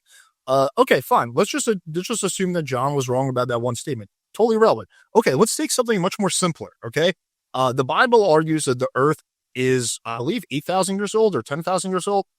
Well, let's just say for accuracy point, let's just say I believe it's 6,400 years exactly, just for the sake of this argument. Go ahead. So we have fossil records, again, that scientists overwhelmingly agree on. The Earth is actually something like, I don't know, like fucking over 1 billion years old, basically. It's really fucking old. Way older than this. Now, whether I know exactly how old it is irrelevant to the argument. What I'm saying is that a lot of the stuff that the Bible argues for are not grounded in science. And are you saying you disagree with that simple statement? Well, it's hard to disagree if you can't tell us what science is. It's our best understanding of empirical things at the current time, and it changes when anomalies accumulate. They adapt, and there's a paradigm shift. But it's our best empirical account of what's going on in the world. Okay, so hang on. If that's true, if science is just something that shifts based on empiricism, is that what you're saying you think science is? That doesn't mean that we don't have a reliable definition of how things are and we can't induce principles of how things normally. Okay, great. I just want you to give me that definition so I can operate off of it inside your worldview. Okay. So what is it? It is our best, basically the thing, it's inducing the principles that fit the data that we have the most at the time. Okay, but we can define what's in blood, in all blood that we've measured. And we can measure wine before and after the fucking magic trick. And after, it's the same. It's not turning into blood. We can define that. Okay, we've never to date seen anyone give birth as a virgin or part water or. Well, it doesn't follow that that's never happened. Okay, let's just quickly follow it. Incredibly unlikely that it's happened. So it's all, we're on the same page. And everyone always agree on this definition. The intellectual and practical activity encompassing a systematic study of the structure and behavior of the physical natural world through observation and experiment. I agree to this definition. Do you guys agree? Does everyone agree? Sure. Okay, cool. Then that should be good to agree with. Number 4. Yeah. Well, I mean, now we're going to discuss it. Yeah. The thing is, like, what you guys are objecting to, the same critique can be made. Like when you say we've never observed, a virgin birth, therefore it's extremely unlikely, and I'm going to hold to that it hasn't happened. But you guys both invoked evolution at either in this debate or prior, but we've never observed organic life being created from inorganic compounds. Therefore, it's extremely unlikely. So why don't you hold to that that's never happened? Again, apples to. I mean, are you arguing? How is this apples to oranges? That was called a fucking kill shot that neither band. Oh, it's not. It's contradiction. I can answer it. Or you hold on. It's contradicting all existing empirical evidence. If I said Santa comes down a chimney, then give me that evidence. I've seen that happen. Where's contradicts all empirical evidence? Okay. Well, wait. You say it contradicts all empirical evidence. I just want to make sure I got this clear. You think it contradicts all empirical evidence that we have never seen life come from inorganic life? Really? We can explain that through processes. What? Okay, so tell me the process. Read the Blind Watchmaker by Richard Dawkins. He painfully goes through how slight mutations. I've read tons of Dawkins. What would you like to discuss? What would you like to discuss on Dawkins with the single cell organism? What would you like? Actually, an Okay, how does this bring it back to the premarital sex? I mean, how can we actually? Andrew, hang on. I'd like to ask this question. I've asked it several times. I haven't gotten an answer to it. I would like a clear answer to this question, and then the conversation can stem from there. Most of the religious people that I know I've talked to, they say that religion is based on a leap of faith. That's an appeal to majority. Okay. What's your claim? Hang on. I'm asking you, are you saying that it's actually religion is based in science and logic? Well, it's definitely based in logic and reason, yes.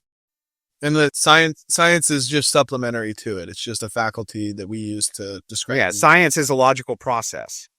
So do you think that religion does not contradict science at all?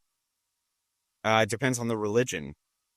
Your religion specifically. The Christian. Well, no, the Christians basically invented science. So no, I don't think so. We use it as a metric-based tool, just like you guys do, except we actually know what the process for it is. Okay. So, for example, the turning water into wine, you don't think that contradicts science? That's a metaphysical conceptualization. You said literally. It literally changes. That's what Christians believe. It does literally change. Let me ask you a question. No, stop right there. I have to explain that. Okay, I'm trying. And it mentions it's wine before and after. How did it literally change to blood? Let me ask you a question. Can you decide that? I'm trying to. Well, I'm trying to. Okay. Am I asking a question? Well, because the question entails the answer. I'm not begging the question. I'm just trying to explain to you how this operates. You say that we can test the wine before it's ingested by a human being. How many times do you think the wine has been ingested and then they've tested it? I'm just curious. It doesn't need to be ingested. Well, wait, that's part of the process. How do you know that it doesn't turn to blood after it's ingested? You could still measure it. And can you show me any of the empiricism doing that? We could imagine a study where that could easily be proven. Well, we could imagine it, but this is your claim that it never can. So I'm asking you if you can show me the empiricism. I'm the person making the claim. You're making claims that have enough. Claim. You're speaking. Listen, man. Again, yeah, no, I need to respond to what John just said, please. Again, philosophy major John, you should know that we're both making positive claims about the proposition that the water has been turned into wine or that the wine has been turned into blood, etc. We are affirming the positive, yes, and you are affirming its negation. So we're both making positive affirmations. You're just you're affirming in the negation. So the burden is on both of us. There's no neutral ground here. No, it's not. Pedro, can I hold on something? Yeah, John, let your partner get in. Alex, go for it. Time and time again. So when I start asking questions, for some reason, it always goes into either Andrew or Zen asking John questions. And I just can never get through a set of questions. Like, it's because your lines of questioning suck. Well,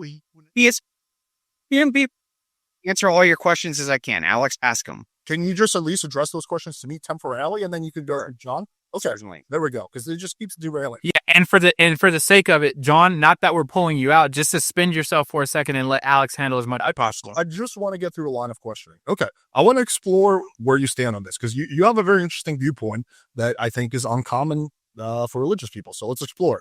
Okay, so you think that, for example, turning water into wine is in line with science?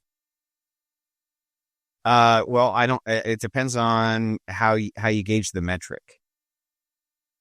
Can you expand on that, please? Yeah. So it depends. Are we using empiricism? How are we gauging this exactly?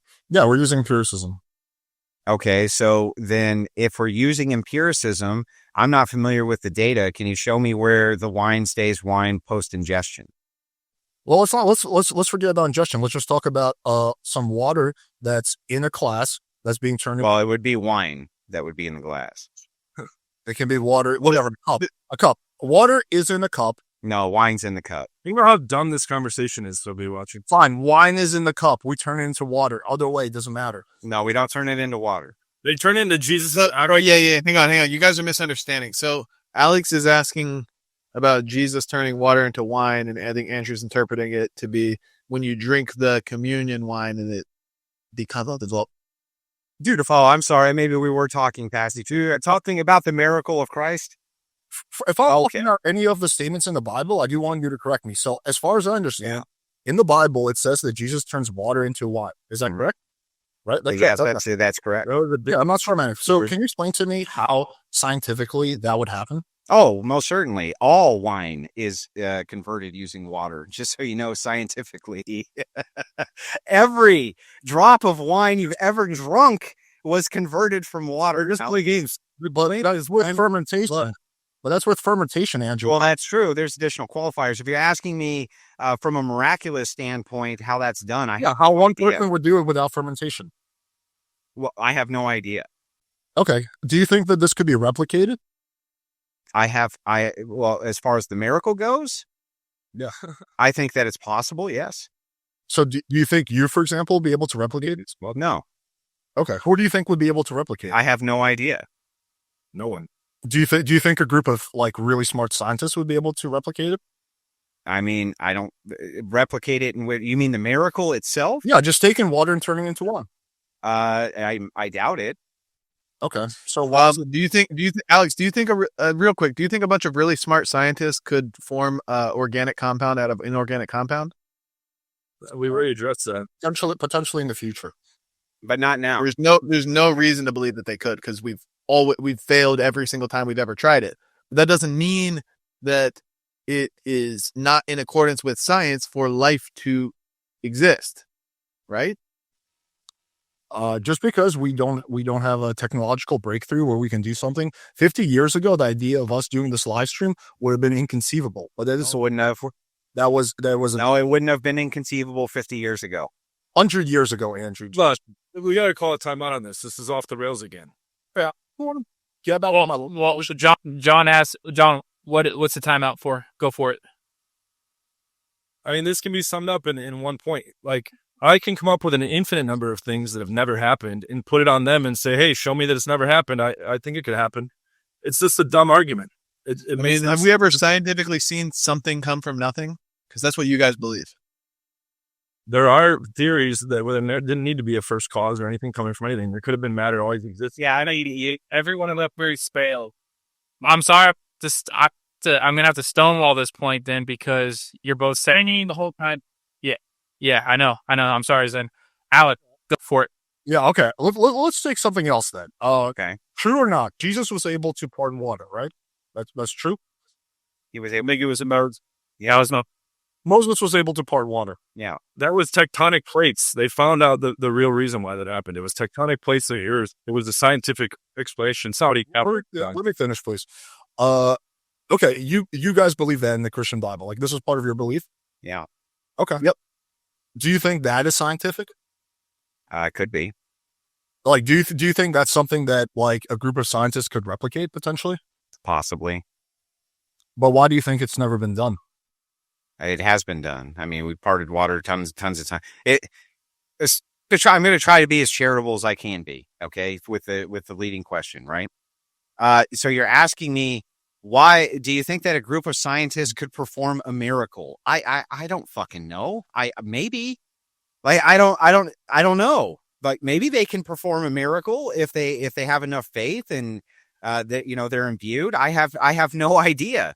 You're talking about the realm of metaphysical at this point. I have no idea how to even address that. But like, negative laws. Alex, I have to be fair. I have to stonewall this point. We can't get back to the miracle. Zen, what's a question you have for the other team? Can I just make one? Do you object in principle to things being irreplicable by science? Do I object in principle to things being irreplicable? Can you explain that? No. So if something cannot be replicated by science, do you object to it in principle? No. Okay, then your objection is invalid by your own lights here. Well, let me read. I'll let it go. I will be concise. To clarify the point here, you're objecting to Moses parting the Red Sea, Jesus turning water into wine, drinking the wine and it becoming blood. You're objecting to all of those things because we can't replicate them through science. That's your only objection, but you say you don't object to that in principle. Fake. That's what I'm objecting them to. They're unscientific. Means they can't be replicated by science. That's what you're saying, but you don't object to that in principle. They go against Special pleading. This is called special pleading. They go against like every single thing that we can observe through our senses. No. Yeah. Because we've Wait, been alive for a very long period of time, and we've never Wait a second. observed someone parting water, which is totally different than fucking Who's we? the conditions of evolution. Wait. Clearly, many people saw that. So who's we? You? Who are these guys that are last 2,000 years ago? You don't know any of these people. You don't know anything about them. Well, I mean, but the thing is that when you say this collective we, I don't know who you're addressing. Who's we? Every single person that will return game. Well, these aren't word games. This is important. You tell me, John. I need you to tell me, John, how am I allowed to challenge your claims? What's the appropriate way to challenge any of your claims? Am I even allowed to, or do I just need to sit here? You can question anything as long as you don't fucking fight dirty, which you've been doing the whole time. How am I fighting dirty? Tell me how to challenge your claim. Tell me the right way. Okay, let me explain for the audience, but I can't be interrupted this time because it always gets blocked off. Okay. You guys are the ones claiming that all these things have happened that nobody's seen. And Zen's counter argument is that, well, don't you agree there's things that science hasn't figured out yet? Yes, of course. But that doesn't mean that we can come up with infinite possibilities of things that contradict all the best information we have empirically now to say that those things, have any kind of probability of happening in the past. I can create an infinite number of claims. I can say I climbed a golden mountain yesterday and an angel in the dream yesterday told me to do such and such.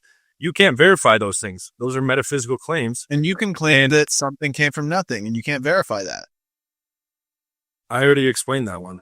Yeah, but this is the whole problem, right? It's becoming circular. No, it's not a problem. It's not. We're grounded in reality. You're grounded in free will. So wait, what is grounded in? Wait. How do you know what reality is to ground yourself in it, John? That's a good question. All we can go off of is what we can induce based on what. Well, it's not all we can go. Beyond that, we can come up with an infinite number of things that we can believe in that have no basis whatsoever. Where did you come up with the idea that that's all we can go off of? Okay, again, Can you guys put this all into and to pick up artistry and premarital sex being good or bad? Yeah. How do we pull that back in? John, can you answer that? can I answer Zen's and Andrew's question? I can pull it back and explain it very Yeah. Go for it, Alex. Okay, fine. Let's take something like a virgin giving birth. We have a whole bunch of empirical evidence where we've seen women give birth, right? Where we have a whole track record of women giving birth. And every single time, the way it's worked is that a man ejaculates inside a woman. No, that's a lie. That's a lie. So, Alex, Stop, Andrew. Don't cut him off just yet. I need to see where he pulls this all back to premarital sex good and pickup artistry good.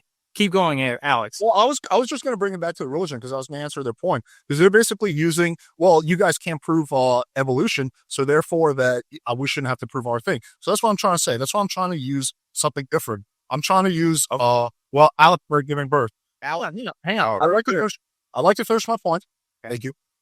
So we have a whole bunch of data that shows that the way a woman gives birth is when a guy ejaculates inside him. Generally speaking, I know there's been like some fucking eggs that have been fermented, blah, blah. Why are they still virgins then? Hang on. Generally speaking, that's how it works. You're making a claim of the opposite. You're saying that, well, actually, the way a woman can also give birth is through a miracle without the man ejaculating inside the woman. And I don't know how you can say that's scientific because it goes against every single thing that we observe throughout human history. But it doesn't. I don't even know what you're talking about. Let me ask you a question. No idea what you're talking about. Well, wait. I need to understand this. If a woman is a virgin and is artificially inseminated, can she get pregnant? Exceptions don't make the rule. I'm going to ask you one more time. Playing the game again. Well, I don't know why. Do you know how to say the word yes? Is the word fucking yes impossible for you to say? Yeah, yes. But there was no artificial insemination back then. Again, that's another claim. That's another claim, right? There's no artificial insemination back then. How do you know there was no artificial insemination back? How do you know that it? How do you know they didn't have a ceramic basement? Like all these things. Guys, really quick. How does now this all relate back to premarital sex, good or bad? Pickup artistry, good or bad? I need to say this. The point that we're getting at, the point that I would like to hammer here is that the critiques that you guys are applying to us apply to you guys as well and what you believe in dogmatic. The critiques that we actually apply to you guys do not apply to our worldview. We're consistent we're consistent in ours. You guys are not consistent in yours. Everything you guys are critiquing our worldview for, the same critiques apply to you. Oh, you can't see virgin veritable. You can't see abiogenesis. Oh, you can't see water to wine. You can't see something from nothing. Hold on. We're talking about probabilities, though. Probability connection. You understand how low the probability is for 100 amino chains to develop in one sequence and turn into what we deem to be an organic compound? It's like 1 in a trillion zeros, dude. We talk about probabilities. You're talking about rolling the dice 50 billion times in a row. That's how unlikely your worldview is. Let me address that. Okay, I'm using a different example to counter your point. We're talking about the Virgin Mary giving birth, right? We need stage learning. Andrew is kind of going the artificial insemination route, which is interesting. I know. I was just simply telling you that you were incorrect in what you're saying. That virginity can be intact with pregnancy by your own metric. That's Again, you're trying to like catch me on like a little technicality. You understand? It's not technical. These are critiques, man.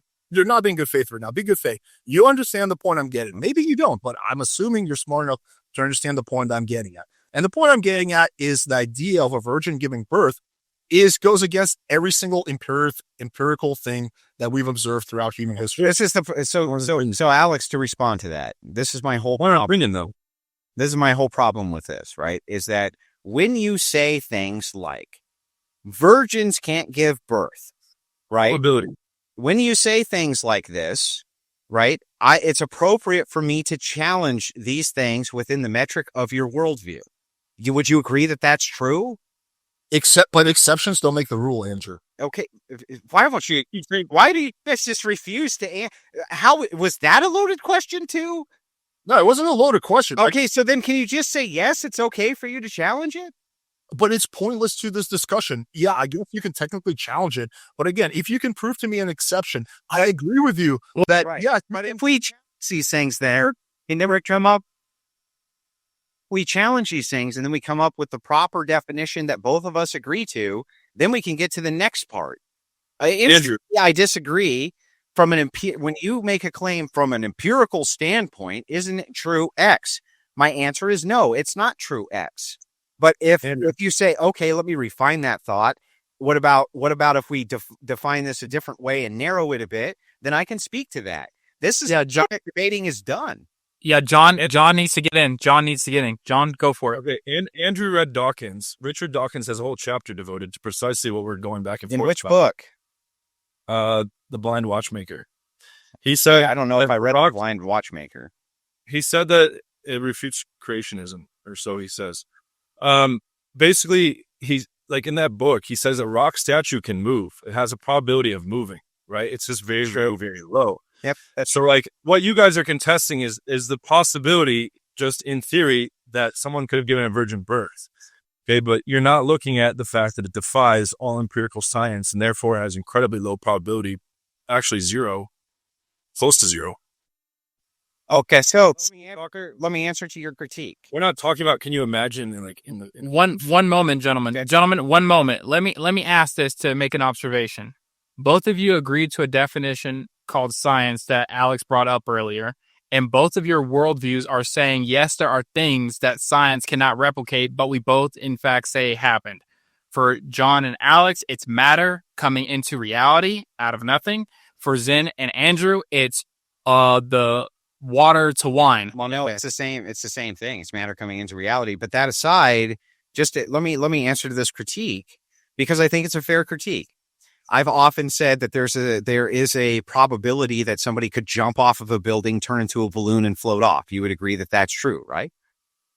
Yeah. Just the probability is like extremely low. We would both agree that that's true. Yeah. You're banking on these extreme unlikely scenarios. Well, a statue moving is not an extreme unlikely scenario that you brought up. It is. Okay, well then why is my critique suddenly out of bounds when that was your example? Because that was my point, saying that anything can happen. You guys are saying, Yeah, and I'm answering to your point. okay, but that means everything in an infinite matter could have happened. Well, how would you know? I never finished my point. I was just agreeing with you in principle that it is true that you can have these kind of infinitesimal possibilities, but still say that they're possibilities, but they become so absurd as to be rejected. Can we agree that that's true? Based on our framework of metaphysics and the nature of truth and reality, yes. Okay, so if we can agree to that, and I think both sides can, suddenly we're coming to a place where we can have an actual debate. Why is that so fucking problematic? I don't get that. It's not. Okay, continue. Okay, great. So let's talk about probability then. Your critique of us is creationism and the world's age and this type of thing. And we're prepared to have that debate if that's the debate that you guys want to have. Absolutely happy to do so. If we're just going to go off of mathematical probability, we're happy to do it if that's how we're going to define that. Okay. Okay. So do you want to do that then? I mean, I think we should, again, like this is turning into a completely different debate. I think we should keep it on topic. Okay, yeah. This whole thing started because I was making the point that I think religion is unscientific. Okay, you guys think it is scientific. That's interesting. Not many people claim that, but okay, we can move on from that. That's fine. We can return back to the initial point. Wait, that wasn't our claim. No, Andrew, don't interrupt. Just see his next question. Go back in. We just have to correct our errors. We're saying that science is in accordance with religion, with our religion, and that it doesn't contradict it. That's what we're saying. Okay. But anyway, Let's not dive back into that. That is a fair defense. Let's not dive back into it. Okay. Couldn't disagree with that more, but okay. Well, we can move on. Let's get back into so the initial discussion, because we keep going off track, was about what's it called? Premarital sex good or premarital sex bad? Premarital sex good, premarital sex bad. Okay. So what are your arguments for why it's bad aside from religion? Oh crap, dude! I was literally about to thump a Bible in your face, and you threw me off. Shit, man. So I don't know what to say now. So I'll dive in. Sorry about that. Our arguments against it one more time are that based on the empirical metrics that you guys would measure, the outcomes of promiscuous sex are far worse than the outcomes of men who get married. On average, on aggregate, right? Just on average, this is the case. Would either of you disagree with that claim? Well, as a thing of divorce rates, I need to explore it. What is that based on? This would be based on empirical data, which I assume you guys would accept. Well, what's the data? You have to tell me what it is. Well, I would have to provide that for you. Do you want me to take a moment and pull up? Yeah, or you can just sum it up and I'll take your word for it. Okay, so the summarization is that almost every single threshold that you would probably consider to be a positive, which means two-parent households would produce children, for instance, that have less drug abuse. They have better outcomes. They even have higher IQs due to nourishment. Almost every single definitive metric that you can come up with is superior in a two-person household with a mom and a dad. Promiscuous sex. Promiscuous sex is going to significantly increase the likelihood of single motherhood. There's no doubt that that's true.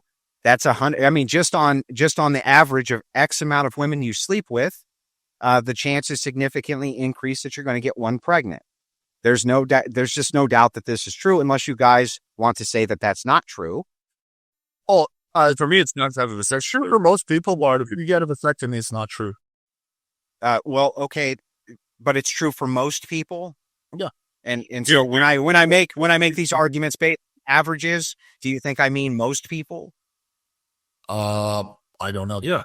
Well, yes. The answer yes. The answer is yes. So we are talking about most people. Thank you, Alex. So do you have an argument against what I'm saying? Because John affirmed that all these outcomes are better. The chances do increase if you have promiscuous sex, and we're talking about the outcomes for society.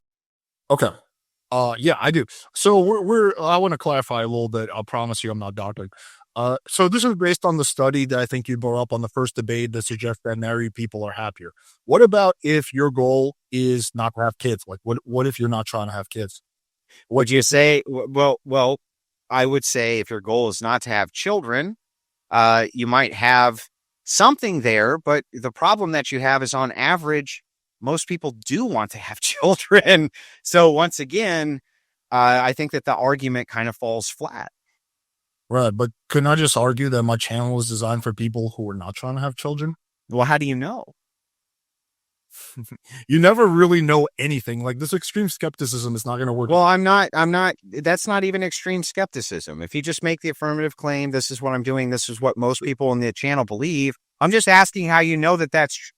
Well, I wasn't actually making that statement. I was just asking a hypothetical. What if? I'm not actually making that claim. Okay, so hypothetically, what if most people on your channel didn't believe that and they only wanted to not ever have children and that's why they're following your advice? Did I get that right? Yeah. Okay, well then I guess in that case, I would say, I don't know, I may not say anything to it, but I just reject the claim as being absurd. Okay, because then you would have no moral issue with it.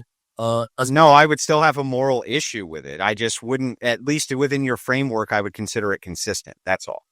Okay. Can I make sure I'm understanding correctly? Just repeating it back to you what I think you said. Not responding yet, just to make sure I'm following the point you're making. So you're saying that by people having multiple sex partners, that's going to increase the likelihood of single motherhood? Well, not just single motherhood. It'll increase the likelihood of STDs. It'll increase the likelihood of all sorts of negative outcomes. And divorce. I mean, you guys would agree undeniably, because you'll probably get around STDs with like, I don't know, condoms and like be careful and stuff. And like, they're treatable, but you guys would agree undeniably that divorce is a bad outcome, right? It's bad. Sure. Yeah. Right. For whatever your reason is. Every study ever conducted affirms that the lowest divorce rate is among those who have had zero sexual partners before divorce. So those who remain virgins up to marriage, those who remain virgins up until marriage are the least likely to divorce out of any other. They're not going to find another partner. What's that? So that's because they're scared they're not going to find another partner. Well, in this reason, it doesn't matter though. You agree that the metric, like whatever your cope response is, you agree that the metric of divorce is bad, and remaining a virgin up until marriage is the least likely to end in divorce. So by your metric, that would be good. Okay, let me use your guys' system back as a response. Most people that are waiting till marriage are religious, and most people that get married that are religious don't want to get divorced because they'll be going to hell, and that's the most severe penalty. You're the man, John. I love you, John. You're the greatest ever. That's our whole point. Our whole point is that you agree with us that the metrics via Christianity are going to produce better outcomes for people by every single observable and empirical metric that you can possibly come up with. I reject that premise. Well, then tell me the empirical metric that you reject. Which outcome do you think's not superior? Okay, sure.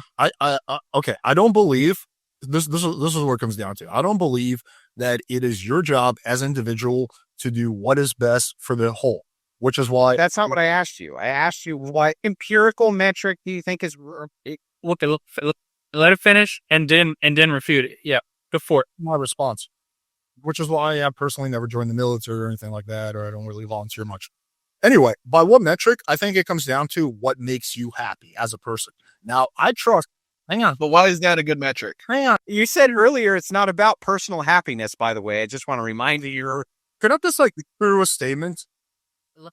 Just guys, let him finish. Yeah. Okay. I think as a person, you should do what makes you happy as long as it's in line with your values, right? So, I think that there's absolutely nothing wrong with having premarital sex if that's what makes you happy. If marriage is what makes you happy, then by all means get married. But I trust the people who watch my channel to have some level of self-awareness and to understand what they want from their life. So that's a difference. I treat them as adults who are capable of deciding what's best for themselves, and I give them the tool to do that.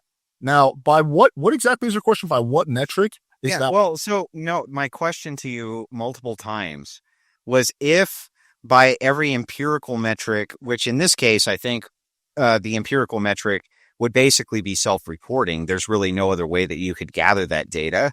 I don't think anyway. Maybe there has been targeted studies on that. But even from self-reported data, that's at least somewhat reliable as a metric. All of these metrics are superior for people who wait. We know that the divorce rate's way down for people who stay virgins, for instance. We know that they're going to stay married a lot longer. We know that if you're a Christian, you're less likely to get divorced. We went over those stats before. By every single metric, the outcomes for the people are better. Your response to this is those statistics don't take into account all the people that are fearing hell that are staying together. Yeah, but I'm not convinced what John's trying to say and what I'm trying to say. Doesn't matter what they're fearing. We're just looking at the outcome. Hang on. I'm not convinced that that's a causation instead of a correlation.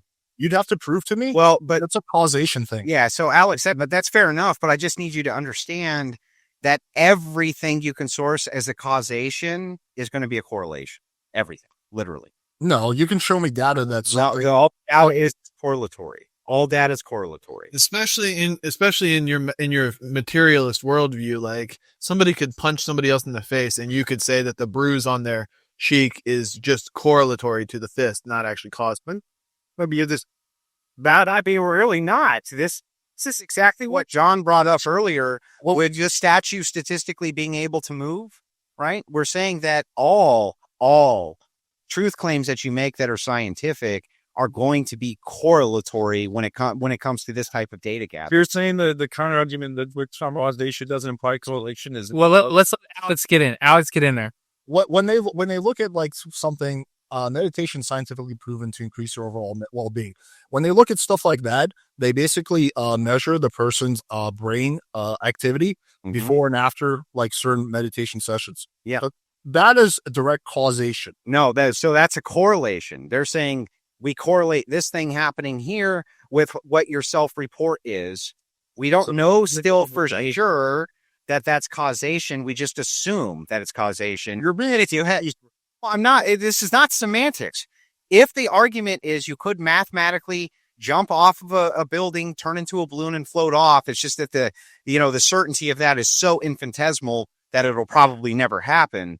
Everything that you're talking about in this instance is going to be correlatory. It's just that you say we believe that the percentage is high enough that we can take that as being fact. Yeah, right? I call being statistically significant. Okay, so then wait, Alex. So if that's true, then you can't just rub this off as being correlatory. If I can show you that the percentage is high enough that you should probably take it as fact, right? Well, you have to control for other factors. That's what a study does. It controls those factors. When they do studies, they're like scientific. They control for all external factors. So you'd have to tell me that we took two groups of people, right? Like 100 guys and 100 guys who come from every single metric being the same. They both had like, I don't know, a body count of 10. They got married and some didn't. The guys who had a 10 body count, who got married were on average happier. Like you'd have to show me something like that so that I know it's not quite. But you already have that. I don't. Well, wait. What do you mean you don't? So then you don't agree. Well, wait. So you don't agree with us then that when we're just talking about averages, that we don't know the rates of people who are self-identified as Christians and devout, that they're not self-reporting that they're getting divorced less than people who are or who don't identify as Christian. Is that what you're saying to me? No, I'm just saying I don't think it's actually the fact that they have that they've abstained from sex before marriage.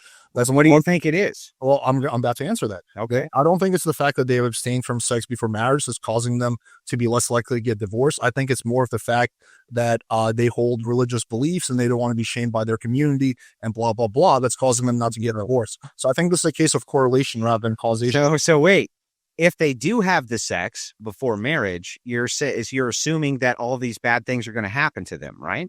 Getting shamed by the community, all this type of thing, right? No, I'm assuming if they're going to get divorced, they're going to get shamed by their community. Okay, so, well, then I don't understand. Let's go back to the argument. You're saying, in your argument, you don't believe it's them not having the sex before marriage, right? Why are they not having the sex before marriage? I'm saying I don't know, but it seems like it's a But no. What do you think? Why do you think they're not having the sex before marriage? Not relevant. Let him answer uninterrupted. Any number of things. Maybe they can't get laid. Maybe they're religious. I don't know, man. Could be anything. You don't think that it would be direct in correlation with their religious values telling them not to have sex before marriage, even if they identify that that's the reason they're not doing that? It could be that. Could be the fact that they just couldn't get laid. So we're just so we're going to dismiss what well, wait. So you want to dismiss the empirical evidence you do have? No. First of all, it's the empirical evidence that you brought to the table. I'm just saying, if you want me to accept this empirical evidence, you have to show to me that all external factors have been controlled for, and you haven't done that. Otherwise, there's confounds. Well, there's no way to control for every single externalized factor. You can only do things like you guys would consider a meta-analysis. I have been told the highest form of scientific evidence, right? So if we were to show you these types of studies that have a meta-analysis, would you accept them then? Let me feel this one. I would say no. They did a famous meta-analysis. Hold on, let me respond. I have a really good point here. They did a famous meta-analysis. It was on CNN where they said supplements increase all-cause mortality by 5%. And if you look at the actual studies, there's like 50 different studies. The dosages were either too low to not have effect, or they were too high to the point where they were toxic. All the studies involved people that were already really sick. Some of the studies had like one person as the sample size. They cherry-picked studies to get this nice headline that supplements cause disease, which is beneficial to the pharmaceutical companies who profit off people being sick. And that was a meta-analysis that was supposed to... So we can reject meta-analysis then? It depends on the specific studies. Okay, so then we can't object to meta-analysis then. You can or can't, depending on the sub-studies beneath it. Okay, but I mean, here, can I just point to what's that? Trying to make it simple. I was real quick. Control for external factors. I would just wanted to point to some correlation that is so strong that it's undeniable. Okay, so this study that I'm referencing, they took samples from the 70s, 80s, 90s, 2000s, and 2010s. The number of women in this study who had zero sexual partners was around 20% in the 70s, and it's around 5% in the 2010s, which sounds accurate, right? And the number of churchgoers in this study was found that the lower the number of sexual partners prior to marriage, the higher the percentage of churchgoers it was. So we've got our correlation between low sex partners, high churchgoers. And we can also look at our divorce rates, which have gone up in the past 40, 50 years. As we've gotten less virgin marriages, and we've gotten more sexual promiscuity, which you guys are advocating for. Okay, I responded. Do you want to? Yeah, let John go for a while. Go for it, John. It basically just goes back to Alex's point about confounds. Is like, I know a lot of Christian people. I know a lot of people that are in Christian marriages that don't get divorced because they don't want to go to hell. It's like the ultimate punishment. Who cares? You don't want to do it. It's so miserable. I don't want to murder somebody because I don't want to go to jail. Like, it doesn't matter why I don't want to do it. It just matters that I don't marry. Like, we can, John, I hope you don't take this personally, but we can use your family. Like, you've told me that your parents are miserable, but the reason they're together is because they're religious. Is that correct? Yeah. I mean, that's pretty personal, but okay. Sorry. I felt like it was really appropriate. I didn't mean to go there. They both waited. I mean, we can use them as an example. They both waited till marriage to have sex.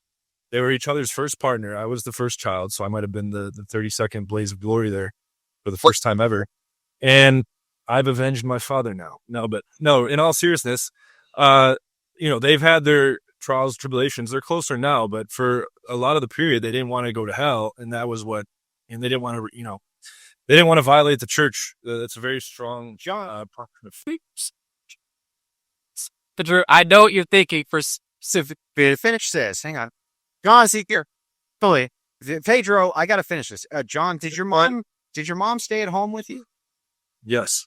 Okay. Wasn't that nice?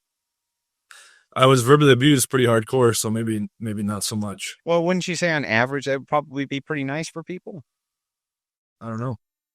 You don't think so? You don't know? It depends on the quality of the mom, man. I mean, so here's the thing. I know we're talking anecdotally, but I'm fine talking anecdotally. I don't believe you when you say to me, you don't know that most children would probably do pretty well having their mom stay at home and raise them. You really think that they wouldn't do well or better? No, it's probably, I can concede that. Probably yes. Yeah. So if you can concede that and the probability is good, then your parents staying together for religious purposes and having your mom stay at home to raise you, at least potentially on average, would have produced normally a much better outcome for you. And maybe it even did compared to what might have happened if your parents had split because they said screw Christianity and split up. You would agree that the outcome for you was It's not good for marriage in general. This is Bring it back to my family, for example. My parents, were really great, but they were miserable together and they stayed together for a very long time. Now that they're separated, they're both a lot happier. Did your mom stay at home with you? No, she worked. She worked. So, I mean, in that instance, it's in some ways it can even be counterproductive. I do concede that that's true, but generally speaking, Alex, wouldn't you concede to my point that generally speaking, if your mom had stayed at home with you, the outcome for you probably would have been even better than it is right now? Yeah, I'll concede that, but that's because my mom is really nice and friendly. And so this is what we advocate. This is what we're advocating for. And you guys kind of just concede that these are true at those. an argument for marriage. Am I wrong? We're arguing for different things. An argument that The marriage produces the foundation for the husband to work and the mom stay at home. You would agree that that's true. right, but we're talking about two different things, Andrew. And You're making an argument for marriage. I think you agree. making an argument. You made an argument earlier for why divorce is bad. I'm saying that divorce is not always bad. Sometimes divorce is good. Well, we don't say that divorce is always bad. Even if we got rid of no-fault divorce, which we advocate for, we would still want to put in provisions for women who are being abused horribly or horrifically. And by the way, just so you guys know, those provisions have always been in place. You could always get divorced. You just had to provide grounds for being divorced. That's all. That's all we advocate for, is that you have proper grounds. Otherwise, what happens right now, you realize which sex do you guys think initiates the most amount of divorces? Yeah, obviously women. Everyone knows. Obviously women, right? And at the college level, it's like 90% or something absurd. So what we want to do is even the playing field a bit and say, if you're going to get a divorce, come to the court and have an actual reason for the divorce other than I want to go blow my neighbor, right? Yeah, I'm not opposed to that. I think all five of us on the screen would agree with that. Right. Going back to what I was saying earlier, the problem is when you make blanket statements, when you say things like, "Oh, well, marriage makes people happier, therefore, you guys are well, no, we're going because it's not a blanket statement, because if we say on average and you agree on average, then there's no blanket there. We're agreeing to the terms of average outcomes. That's it. We have no other metric to go by other than average outcomes, and then intuition and intuitive reasoning. The intuitive reasoning matches up with what we see with outcomes. So why wouldn't we believe it's true? Well, first of all, I'm not convinced that on average marriage makes people happier. I will acknowledge that in the study, I'm just going to take it in good faith that, you're telling it like it is, that there's some kind of correlation there, but I don't know if that's a causation there. Meaning, I don't know if it's actually getting married that makes you happier, or the kind of people that want to get married will also have other things going for them. We've already been through this. Dude. You see that point? Can he let him finish? Yeah. Let him finish then, and then refute it. Yeah, Go for it. just let me finish, bro, and then you can refute me.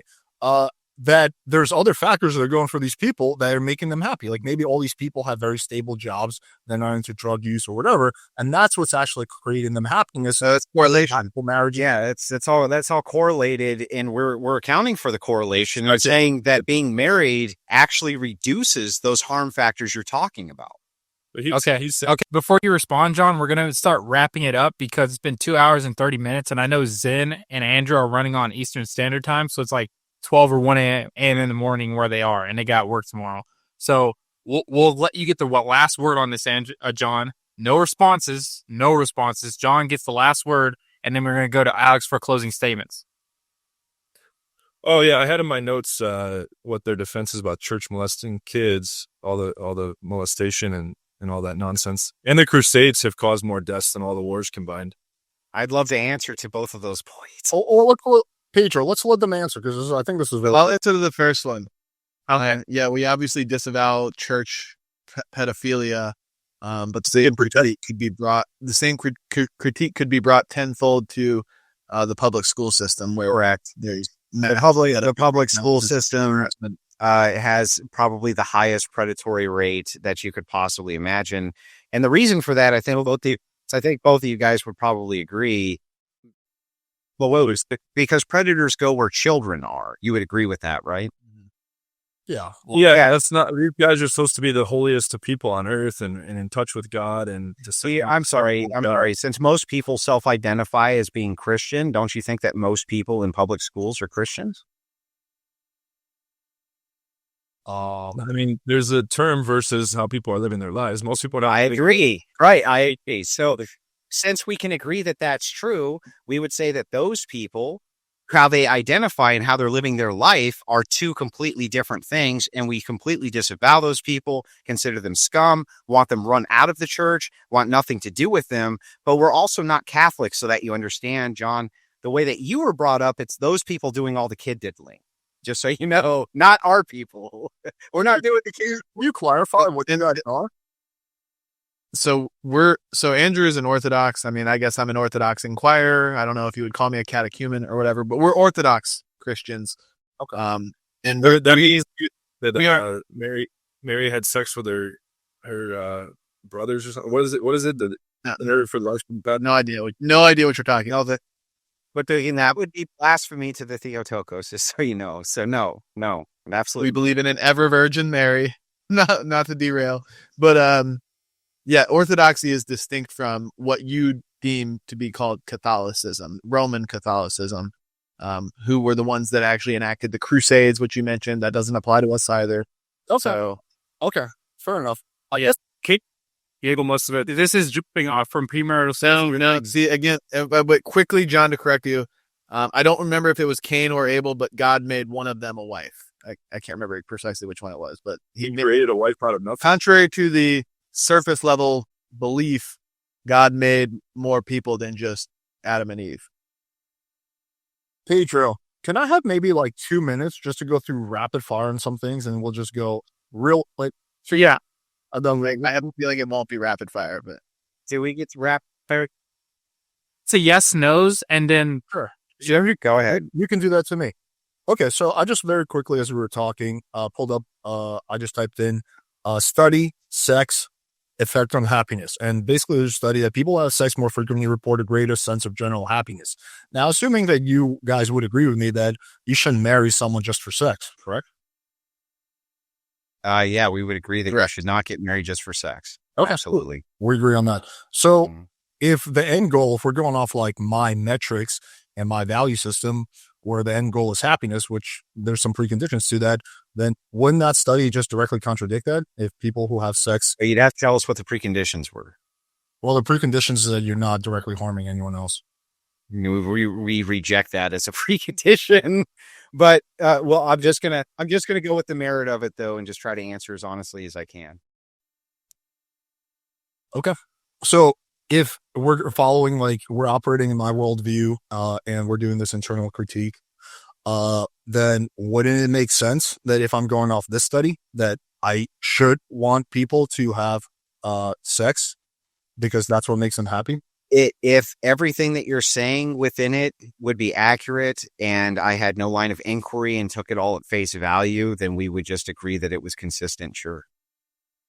Okay. So then the only argument you would have is that it goes against your Christian values.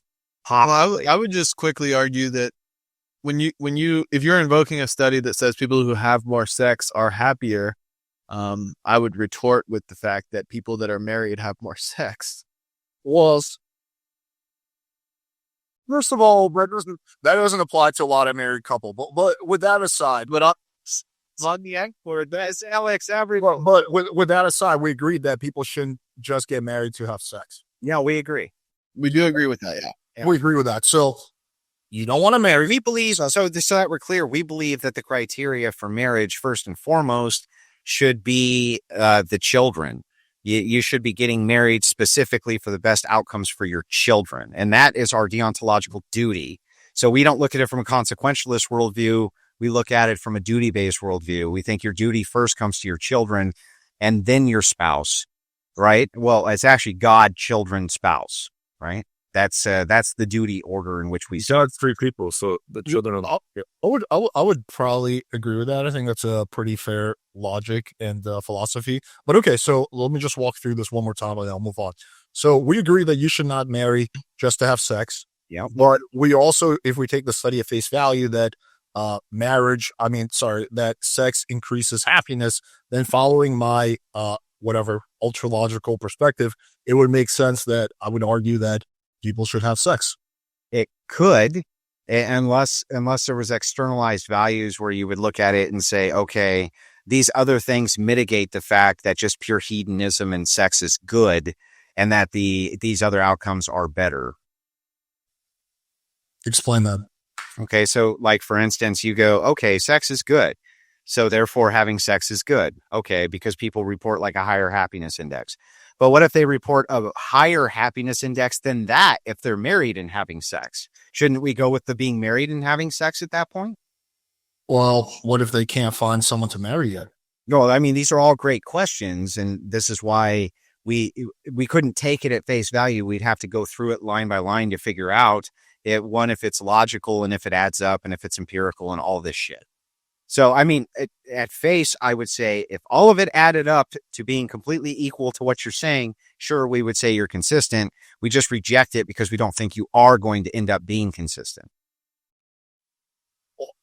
I don't know how you can make that assumption that you don't think I'm going to end up being. Well, because we already told you there's got to be 100 different factors that go into this, and we've named tons and tons of them.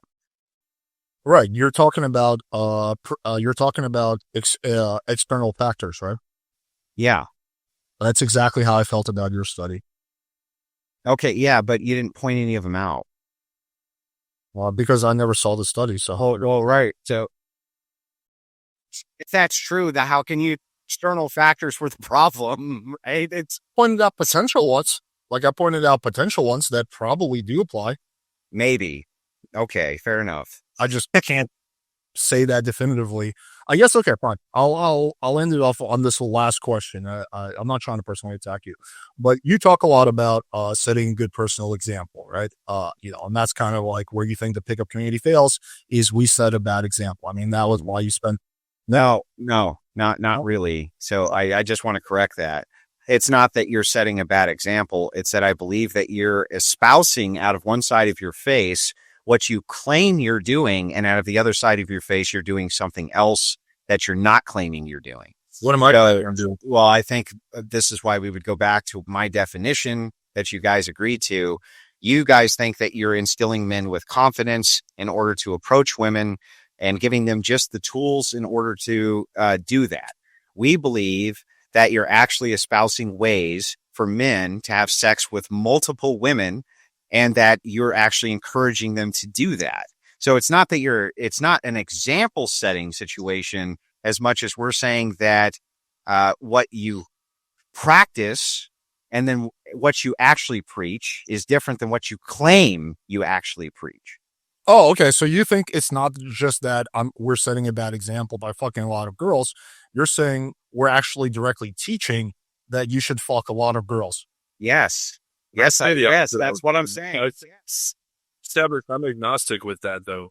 I don't tell gals. Well, we've established that you say that, but hang on. Well, this is a very interesting claim that we're getting into like 2 hours and 40 minutes into now. So I guess we have to wrap it up, man. It's fucking. I mean, I was just curious what your evidence for that is. Like, do you have any videos of mine that you can reference? We can do it round 4 if you. Yeah, I mean, I do. Yep. I think I would hold you guys to this. This is what I would say. You guys should pin it here and then come back for part 4. Because just say we don't actually do closing statements. We just say for now, hey, we've reached a good point. We know where we are. Let's hold here and let's come back and jump off from this point. And now if I'm happy to come back solo, even if you. This is the other problem I think I've seen here get. We restarted the conversation in part 2 and part 3, and each time we had a whole lot of things that never actually related to, or maybe they did on some level, to the base topic at hand. You do have to get to those super chats though before we wrap up. Well, no, we we can get 2-minute closings, right? We gotta get some closers here. Yeah, we gotta get something. Yeah. And they get everybody else. We gotta give everybody an a send off. Right? What's the closing statement? Go ahead. Just 2 minutes. I mean, make them quit. I think that's fair. You can kick it off, son. Okay. Yeah. So, where do I even begin? Well, you guys heard it. We were operating obviously from different worldviews. I think what the biggest takeaway though, is that we were able to step into the worldview of Alex and John here, show why it didn't work from multiple angles, including the fact that lower sexual partners are less likely to divorce, which they seem to be, divorce being a bad thing. That the less likely you are, the lower your sexual partners are, the more likely you are to be a churchgoer, which would then result in a lower divorce rate, which again are good things that derive from our worldview, and that higher casual promiscuous sex, more sexual partners, leads to all the negative outcomes, and they are advocating for higher rates of casual promiscuous sex, and that it's cool and that these are good things, but they've got no ultimate grounding for it other than Alex's mental state, other than John's philosophical mental state that they're unable to actually articulate. And what we can observe, and I think I delivered multiple killing blows here by hammering this and emphasizing this, that the critiques that they delivered to us also applied to them, and whether they were valid or not doesn't matter, because they also applied to them. When they say that the Christian worldview is wrong because we've never seen a virgin birth, well, I could say that the evolutionary worldview is wrong because we've never seen organic compound come from inorganic compound. So all of their critiques are self-refuting by their own lights, and all of our critiques to them are consistent with our worldview, and they don't actually violate our worldview. So I think I think we did as good of a job as we can. There's obviously still more ground to cover. I do appreciate you guys debating. I always appreciate somebody who's willing to come into the ring, especially against me and Andrew here. We are some of the fiercest right-wing debaters on the internet, if I had to say so myself from my biased perspective. So in any way, if you guys enjoyed, my name is Zen Shapiro. You can find me on Twitter and YouTube, also the in-house right-wing debater on the Crucible, where I debate often. So if you enjoyed me and the debate, you can find me there. So I appreciate you guys tuning in. I appreciate you guys having us on.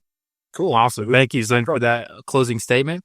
I'll move it over to Andrew for his closing statement. Oh, okay. Let's not interrupt either. I wanted to interject there, but I kept my mouth shut. Let's all give each other courtesy to make the closing remark. Yeah. So first and foremost, John, I know that in the intro and then kind of our sparring back and forth that you took that personally. Maybe that has something to do with something external going on. I don't know. I think that when we got into the trans portion of this thing, this was I'm not ashamed of that. Yeah. Well, this was not. What I needed you to know is that this was not designed to be a personal attack, but rather to challenge what you're espousing and what people are believing versus what might be factual. And that's the point of the debate. We got into multiple different things where I challenged you on physics and laws of physics, on science and on the scientific method, on these various things that you had no answer to, though these were your criticisms towards us, which to me, that was totally bizarre and made no sense. You levy a criticism at somebody and you don't even understand the actual methods or processes in which you're levying the criticism. That makes me think you're just parroting things that you've heard. It's absurd to me on its face. Zen did make the most valid criticism, which is that all of the things levied against us are levied against you. I was trying to get as ultra good faith as I could and answer yes, no, and just, but anytime I would ask you one of those questions, I was straight up stonewalled, said it was not analogous. We don't have to answer that. We're not going to engage with that. And then the metric for which you kind of said that was okay is because you were concerned about the audience's judgment, which leads me to believe, you have to have a smart audience if they don't, you know what I mean? If they can just be swayed by these perceived non sequitur and straw man arguments or loaded arguments, as you say, I don't think my audience could be swayed that way. So I think that all of them were good faith arguments. All of them were designed to probe your worldview so that we could dive into it more. We were happy to answer criticisms to our own. Just as usual, they tend to fall flat. So that's kind of my closing statement. Zen did great, and you can find him on The Crucible. He is our in-house right-wing debater. You can find me there too, though I'm usually hosting, not debating. I would like to thank Alex and John for turning out for the debate. Thank you. All right. Thank you for that, Andrew. And just an intermittent super chat from John Smith on Playing with Fire's channel for $5. Thank you for that super chat, sir. John and Alex just show how to get girls in 2022, not what you should actually do. But yeah, obviously a girl with a lower lay count, I think he's meaning body count there, is a better partner. And I'm going to pass it over to John for his closing statement. Okay. So I just have to say that I was fairly disappointed. I felt like this was a dirty fight the whole way from the other team.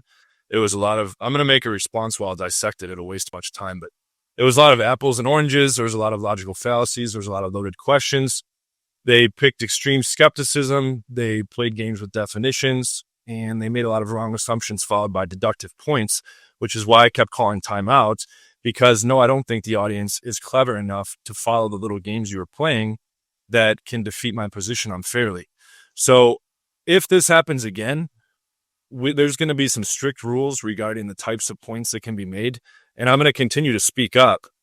We can't be reframed as being afraid to answer points when you're doing low blows below the belt. In a ring, you're not going to fucking kick people in the nuts. That's what it was like the whole time we were on here.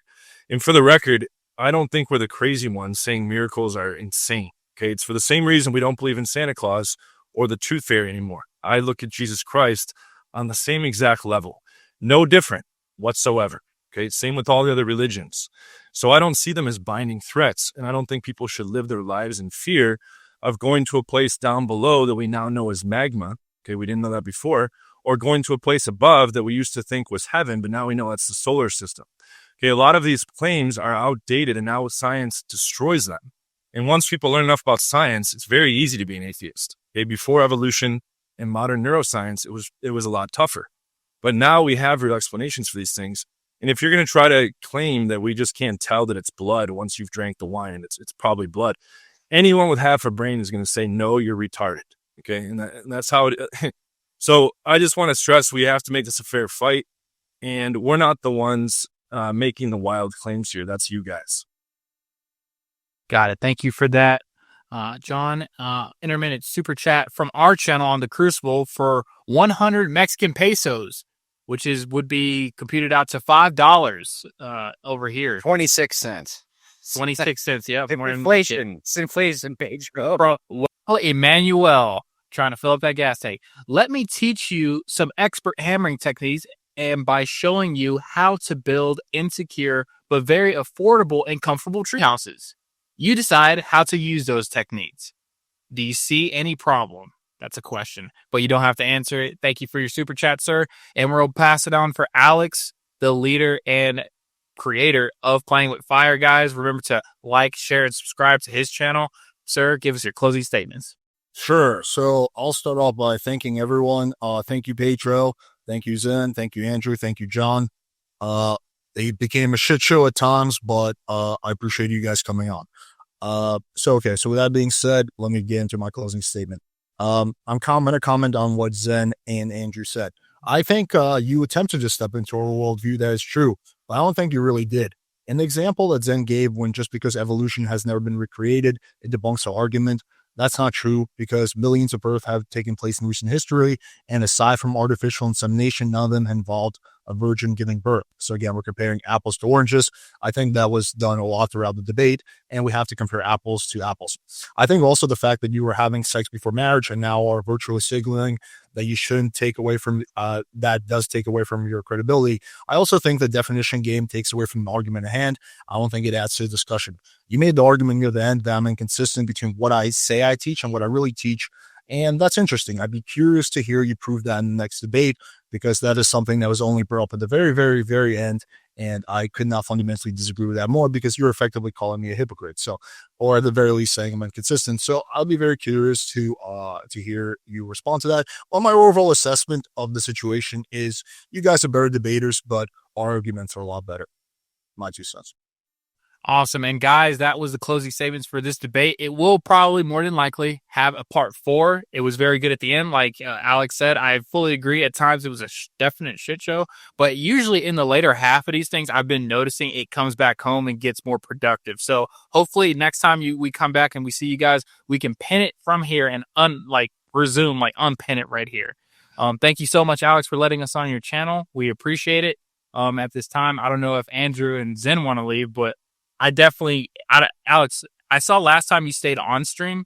Can you stay on stream again, or are you trying to log off right now? I'll stay on stream for like 5-10 minutes to do like a post show type of thing. Gotcha. Okay, cool. So yeah, guys. All right. Well, I'm out. I gotta go fuck my wife. No, I'm kidding. Not really though. See you later, guys. Have a good night. Thank you so much. Have a good night, dude. Peace. Yeah, I'm gonna head out too. I do want to remind everybody still watching on the Crucible, which I'm gonna end the share here soon, Pedro. So, oh yeah, you can end it. Yeah. But I want to remind everybody watching on the Crucible to utilize our member feature that we just got going, where you usually click super chat, you can click that $sign button and click join, or you can do it through the channel itself. Though I've heard it doesn't work on mobile. You have to do it on your PC or your laptop or whatever. Become a member of the channel. It helps support us. So you'll get better content as the channel grows, and you get some extra perks. You get to use these special emojis. There will be members only content in the future. So, yeah, everybody hit the membership button. It really helps and supports the channel. But yeah, like I said, I appreciate you guys, having us on here. This was fun. I do enjoy the debate, as much as it may seem like I'm like hostile or like trying to come at you guys or attack you. Like it's just, this is the sport. This is the spirit of the sport. Yeah. So I appreciate it. Yeah, like I said, I'm Zen Shapiro. So if you guys want to check me out, come check out my channels. I'm on the Crucible all the time. So Your real name is? yeah. No, no, this is my screen name. No, but you can call me Zen. I appreciate it if you did. But, okay. I'm gonna head out, guys. Thank you, Zen. Appreciate it. Yeah. So okay, now that it's over, Apple like